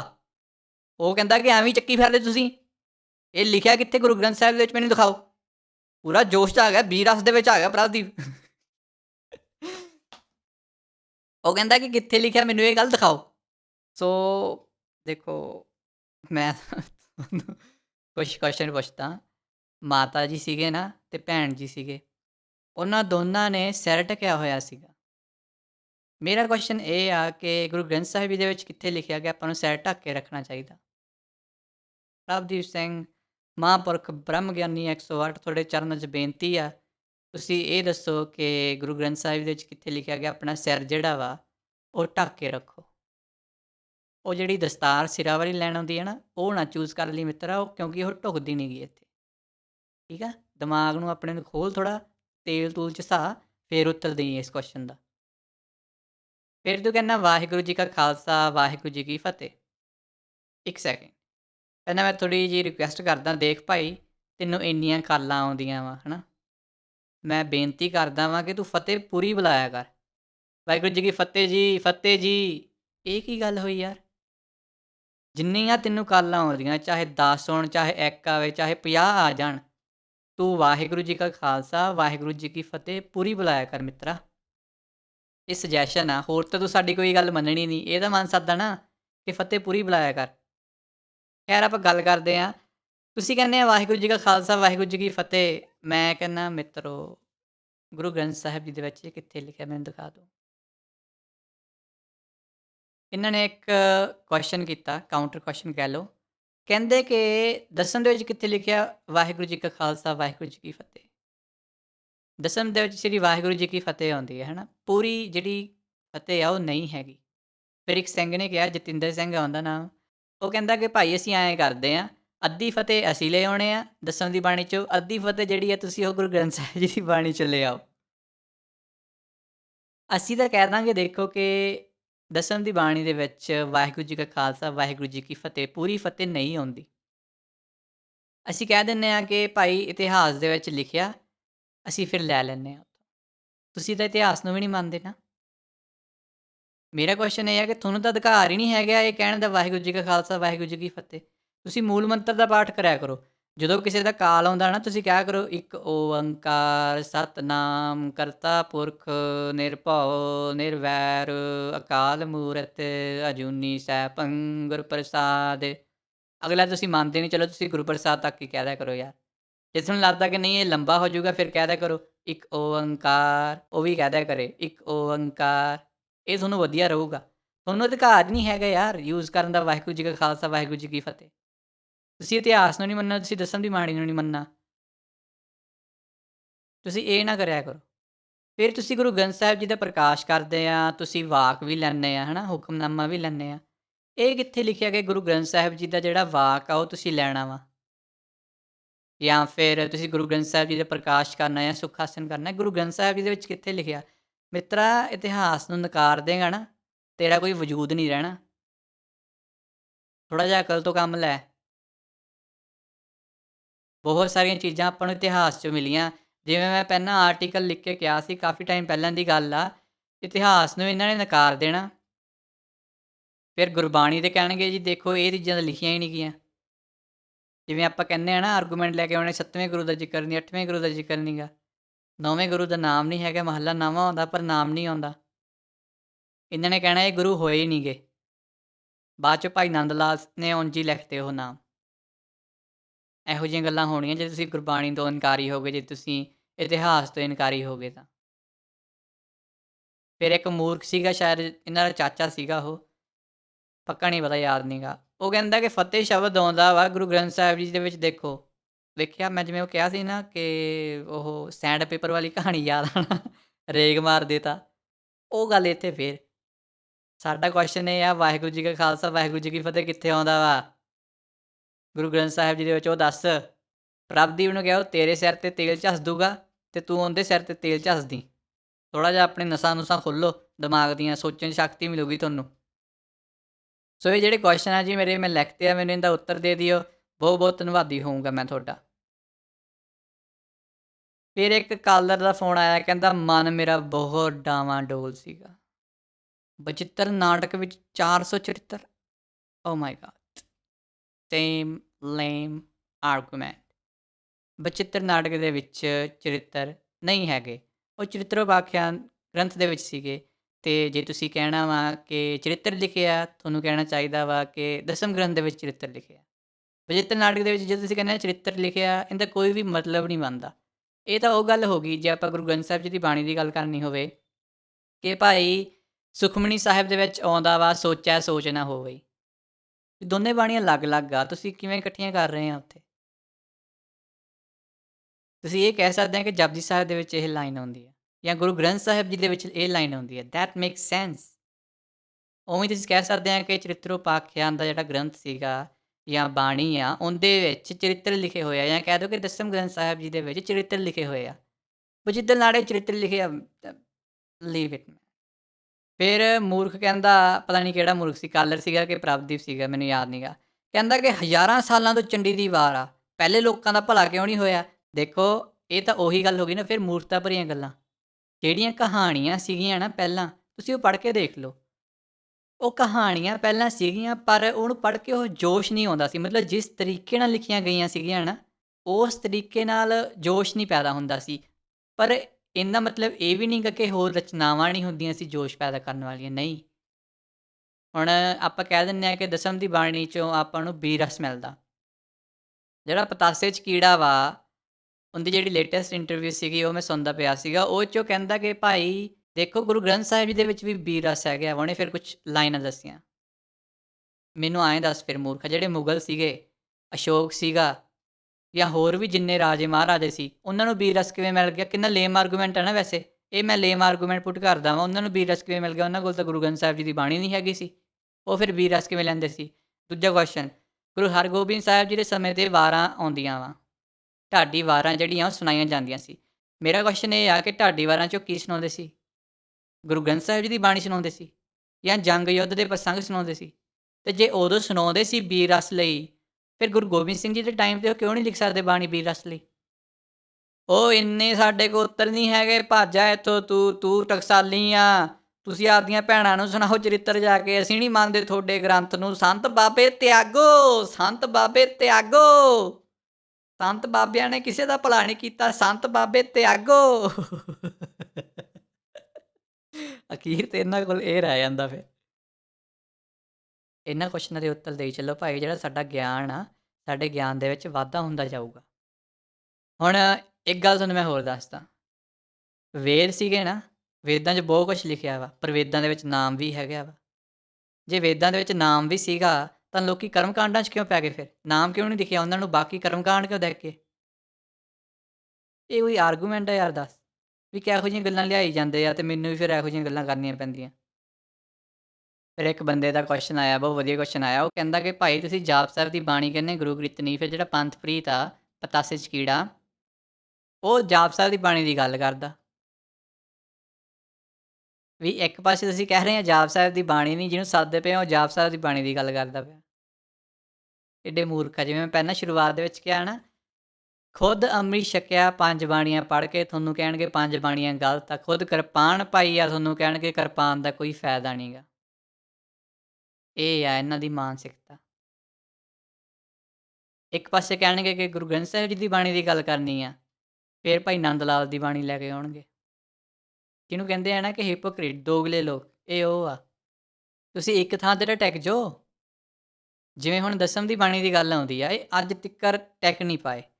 ਕਦੇ ਕਹਿ ਦਿੰਦੇ ਅੰਗਰੇਜ਼ਾਂ ਨੇ ਲਿਖਤਾ, ਕਦੇ ਕਹਿ ਦਿੰਦੇ ਇਹ ਕਵੀਆਂ ਦੀ ਰਚਨਾ, ਕਦੇ ਕਹਿ ਦਿੰਦੇ ਨਿਰਮਲਿਆਂ ਨੇ ਲਿਖਤਾ। ਯਾਰ ਇੱਕ ਥਾਂ ਤੇ ਤਾਂ ਟਿਕ ਜਾਓ। ਨਿਰਮਲਿਆਂ ਨੇ ਲਿਖਤਾ, ਕਿਹੜੇ ਨਿਰਮਲੇ ਨੇ ਲਿਖਤਾ? ਅੰਗਰੇਜ਼ਾਂ ਨੇ ਲਿਖਤਾ, ਕਿਹੜੇ ਅੰਗਰੇਜ਼ ਨੇ ਲਿਖਤਾ? ਫਿਰ ਇੱਕ ਗੱਲ ਕਹਿ ਦਿੰਦੇ, ਜਿਵੇਂ ਆਪਾਂ ਪਹਿਲਾਂ ਵੀ ਡਿਸਕਸ ਕੀਤਾ ਸੀਗਾ, ਕਹਿੰਦੇ ਕਿ ਇਹ ਰਚਨਾ ਤਾਂ ਆਈ ਕਿਉਂਕਿ ਗੁਰੂ ਗ੍ਰੰਥ ਸਾਹਿਬ ਜੀ ਨੂੰ ਇਹਨਾਂ ਨੇ ਸਾਈਡ 'ਤੇ ਕਰਨਾ ਸੀ। ਕਿੰਨੇ ਸਿੱਖ ਇਹੋ ਜਿਹੇ ਆ ਜਿਨ੍ਹਾਂ ਨੇ ਗੁਰੂ ਗ੍ਰੰਥ ਸਾਹਿਬ ਜੀ ਦੀ ਬਾਣੀ ਨੂੰ ਸਾਈਡ 'ਤੇ ਕਰਤਾ? ਕਿੰਨੇ ਇਹੋ ਜਿਹੇ ਲੋਕ ਆ ਜਿਨ੍ਹਾਂ ਨੇ ਦਸਮ ਦੀ ਬਾਣੀ ਪੜ੍ਹ ਕੇ ਗੁਰੂ ਗ੍ਰੰਥ ਸਾਹਿਬ ਜੀ ਦੀ ਬਾਣੀ ਨੂੰ ਸਾਈਡ 'ਤੇ ਕਰਤਾ? ਆਪਦੇ ਵੱਲੋਂ ਕਹਾਣੀਆਂ ਜੋੜੀ ਜਾਂਦੇ ਵਿਹਲੇ ਲੋਕ। ਅੱਗੇ ਚੱਲਦੇ ਹਾਂ ਜੀ। ਫਿਰ ਕਹਿੰਦੇ ਕਿ ਬਚਿੱਤਰ ਨਾਟਕ ਵਿੱਚ ਬੀਬੀਆਂ ਬਾਰੇ ਮੰਦੀ ਸ਼ਬਦਾਵਲੀ ਲਿਖੀ ਆ। ਮੈਂ ਪਹਿਲਾਂ ਵੀ ਕਿਹਾ ਬਚਿੱਤਰ ਨਾਟਕ ਦੇ ਵਿੱਚ ਇਹੋ ਜਿਹਾ ਕੁਛ ਨਹੀਂ ਗਾ। ਚਰਿੱਤਰ ਉਪਾਖਿਆਨ ਦੇ ਵਿੱਚ ਚਰਿੱਤਰ ਲਿਖੇ ਆ, ਉਹ ਚੰਗੀਆਂ ਔਰਤਾਂ ਦੇ ਵੀ ਚਰਿੱਤਰ ਆ, ਉਹ 'ਚ ਮਾੜੀਆਂ ਔਰਤਾਂ ਦੇ ਵੀ ਚਰਿੱਤਰ ਆ। ਉਹਨਾਂ ਵਿੱਚ ਚੰਗੇ ਮਰਦਾਂ ਦੇ ਵੀ ਚਰਿੱਤਰ ਆ ਅਤੇ ਮਾੜੇ ਬੰਦਿਆਂ ਦੇ ਵੀ ਚਰਿੱਤਰ ਆ। ਪਹਿਲਾਂ ਪੜ੍ਹ ਲਓ ਰਚਨਾ ਨੂੰ। ਫਿਰ ਕਹਿੰਦੇ ਜੇ ਪਿਛਲੇ ਜਨਮ ਵਿੱਚ ਹੇਮਕੁੰਟ ਹੁੰਦੇ, ਫਿਰ ਹੁਣ ਵਾਲੇ ਜਨਮ ਵਿੱਚ ਵੀ ਜਾਂਦੇ ਉੱਥੇ। Valid question. But the thing is, ਜੇ ਉਹ ਚਲੇ ਵੀ ਜਾਂਦੇ, ਮੰਨ ਲਓ ਕਿ ਉਹ ਹੇਮਕੁੰਟ ਸਾਹਿਬ ਚਲੇ ਜਾਂਦੇ, ਕੀ ਤੁਸੀਂ ਮੰਨ ਲੈਂਦੇ? ਇਹਦਾ ਆਨਸਰ ਸੋਚੋ। ਮੈਂ ਤੁਹਾਨੂੰ ਫਿਰ ਅਗਲਾ ਕੁਐਸਚਨ ਪੁੱਟ ਕਰਦਾ। ਹੇਮਕੁੰਟ ਸਾਹਿਬ ਦੇ ਵਿੱਚ ਗੁਰੂ ਸਾਹਿਬਾਨ ਨੇ ਤਪੱਸਿਆ ਕੀਤੀ, ਭਗਤੀ ਕੀਤੀ। ਇਹ ਕਹਿੰਦੇ ਕਿ ਭਾਈ ਜੇ ਉਹ ਉੱਥੇ ਗਏ ਹੁੰਦੇ ਤਾਂ ਇਸ ਜਨਮ ਦੇ ਵਿੱਚ ਵੀ ਜਾਂਦੇ ਕਿ ਭਾਈ ਸਾਡੀ ਇਹ ਜਗ੍ਹਾ, ਅਸੀਂ ਇੱਥੇ ਤਪੱਸਿਆ ਕੀਤੀ। ਤੁਹਾਡਾ ਕੀ ਆਨਸਰ ਆ ਕਿ ਜਾਂਦੇ ਜਾਂ ਨਹੀਂ ਜਾਂਦੇ? ਜੇ ਜਾਂਦੇ, ਤੁਸੀਂ ਮੰਨ ਲੈਂਦੇ ਇਹ ਗੁਰੂ ਸਾਹਿਬ ਦੀ ਰਚਨਾ, ਜਾਂ ਐਵੇਂ ਹੀ ਮੂੰਹ ਚੱਕ ਕੇ ਆਰਗੂਮੈਂਟ ਲੈ ਜਾਂਦਾ ਬਿਨਾਂ ਸੋਚੇ ਸਮਝੇ? ਇਤਿਹਾਸ ਪੜ੍ਹੋ। ਗੁਰੂ ਸਾਹਿਬ ਹਜ਼ੂਰ ਸਾਹਿਬ ਜਾਂਦੇ ਆ ਨਾ, ਹਜ਼ੂਰ ਸਾਹਿਬ ਦੇ ਵਿੱਚ ਜਾ ਕੇ ਉਹ ਕਹਿੰਦੇ ਕਿ ਭਾਈ ਸਾਡਾ ਇਹ ਸਥਾਨ ਆ। ਇਤਿਹਾਸ ਪੜ੍ਹ ਲਓ, ਸੂਰਜ ਪ੍ਰਕਾਸ਼ ਲਿਖਿਆ। ਹੁਣ ਜਿਹਨੇ ਇਹ ਕੁਐਸਚਨ ਪੁੱਟ ਕੀਤਾ ਸੀਗਾ, ਕੀ ਉਹ ਮੰਨ ਲੂਗਾ ਕਿ ਗੁਰੂ ਸਾਹਿਬ ਦਾ ਹਜ਼ੂਰ ਸਾਹਿਬ ਸਥਾਨ ਸੀਗਾ ਪਿਛਲੇ ਜਨਮ 'ਚ?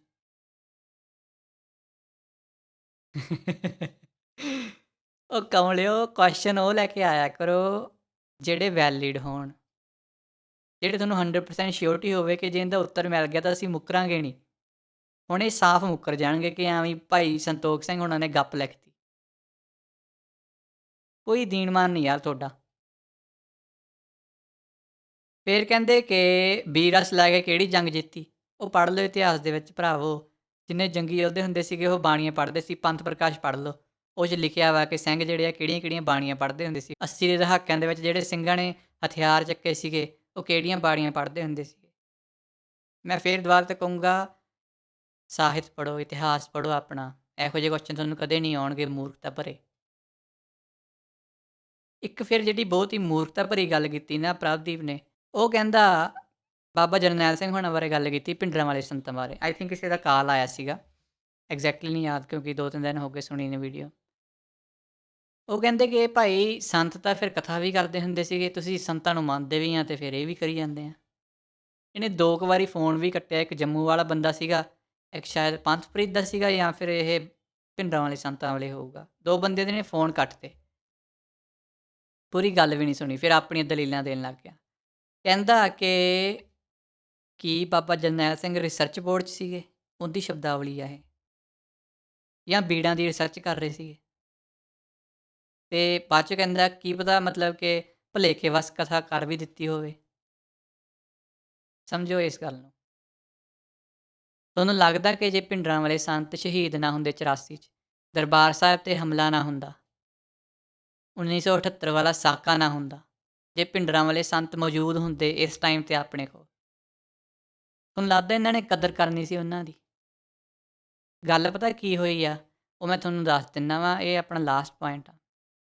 ਭਿੰਡਰਾਂ ਵਾਲੇ ਸੰਤਾਂ ਨੂੰ ਇਹ ਮਾੜਾ ਨਹੀਂ ਕਹਿ ਸਕਦੇ ਕਿਉਂਕਿ ਅੱਜ ਦੇ ਨੌਜਵਾਨਾਂ ਦੇ ਹਿਰਦੇ ਵਿੱਚ ਆ ਉਹ।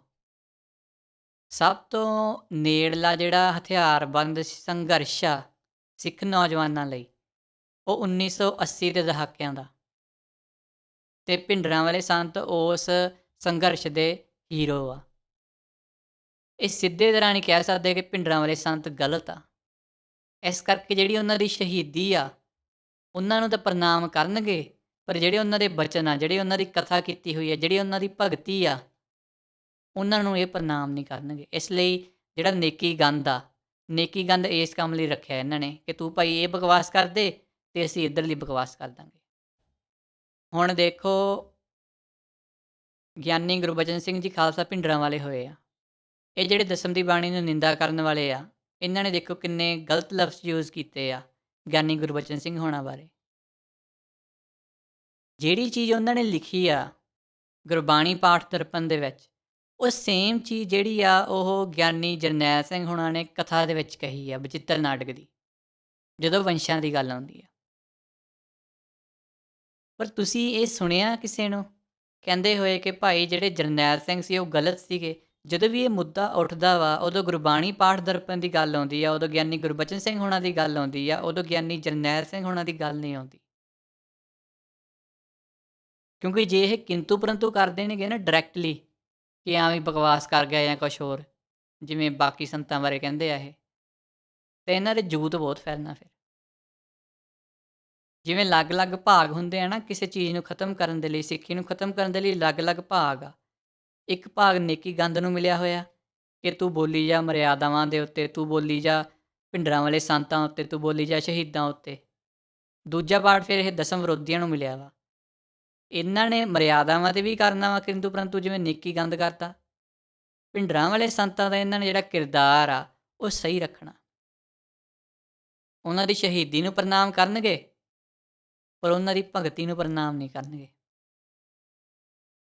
ਇਹ ਜਿਹੜਾ ਵਾ ਇਹ ਡਿਫਰੈਂਸ ਆ। ਅਤੇ ਮੈਂ ਇਹ ਵੀ ਦੱਸ ਦਿੰਦਾ ਕਿ ਭਿੰਡਰਾਂ ਵਾਲੇ ਸੰਤ ਜੇ ਇਸ ਸਮੇਂ ਜਿੰਦਾ ਹੁੰਦੇ ਨਾ ਆਪਣੇ ਨਾਲ, ਇਹਨਾਂ ਨੇ ਉਹੀ ਗਲਤ ਬੋਲਣਾ ਸੀ ਉਹਨਾਂ ਬਾਰੇ ਜਿਹੜਾ ਇਹ ਗਿਆਨੀ ਗੁਰਬਚਨ ਸਿੰਘ ਜੀ ਬਾਰੇ ਬੋਲਦੇ ਪਏ ਆ। ਇਹ ਜਿਹੜੀ ਹੋਲ ਚੀਜ਼ ਆ ਤੁਹਾਨੂੰ ਸਮਝਣੀ ਚਾਹੀਦੀ ਹੈ ਕਿ ਹੋ ਕੀ ਰਿਹਾ ਵਾ। ਸੋ ਇੰਨੇ ਕੁ ਆਪਣੇ ਜਿਹੜੇ ਸੀਗੇ ਜੀ ਉਹ ਕੁਐਸਚਨ ਸੀਗੇ, ਇੰਨੇ ਕੁ ਆਪਣੇ ਜਿਹੜੇ ਸੀਗੇ ਉਹ ਵਿਚਾਰ ਸੀਗੇ। ਆਉਣ ਵਾਲੇ ਸਮੇਂ 'ਚ ਆਪਾਂ ਜਿਵੇਂ ਪਹਿਲੇ ਭਾਗ ਦੇ ਵਿੱਚ ਡਿਸਕਸ ਕੀਤਾ ਸੀਗਾ ਕਿ ਇੱਕ ਵੀਡੀਓ ਦੇ ਵਿੱਚ ਇੱਕ ਟੌਪਿਕ ਚੂਜ਼ ਕਰਿਆ ਕਰਾਂਗੇ ਦਸਮ ਦੀ ਬਾਣੀ ਦਾ, ਉਹ ਆਪਾਂ ਲੈ ਕੇ ਹਾਜ਼ਰ ਹੋਵਾਂਗੇ ਜਲਦੀ। ਭੁੱਲਾਂ ਚੁੱਕਾਂ ਦੀ ਖਿਮਾ। ਵਾਹਿਗੁਰੂ ਜੀ ਕਾ ਖਾਲਸਾ, ਵਾਹਿਗੁਰੂ ਜੀ ਕੀ ਫਤਿਹ।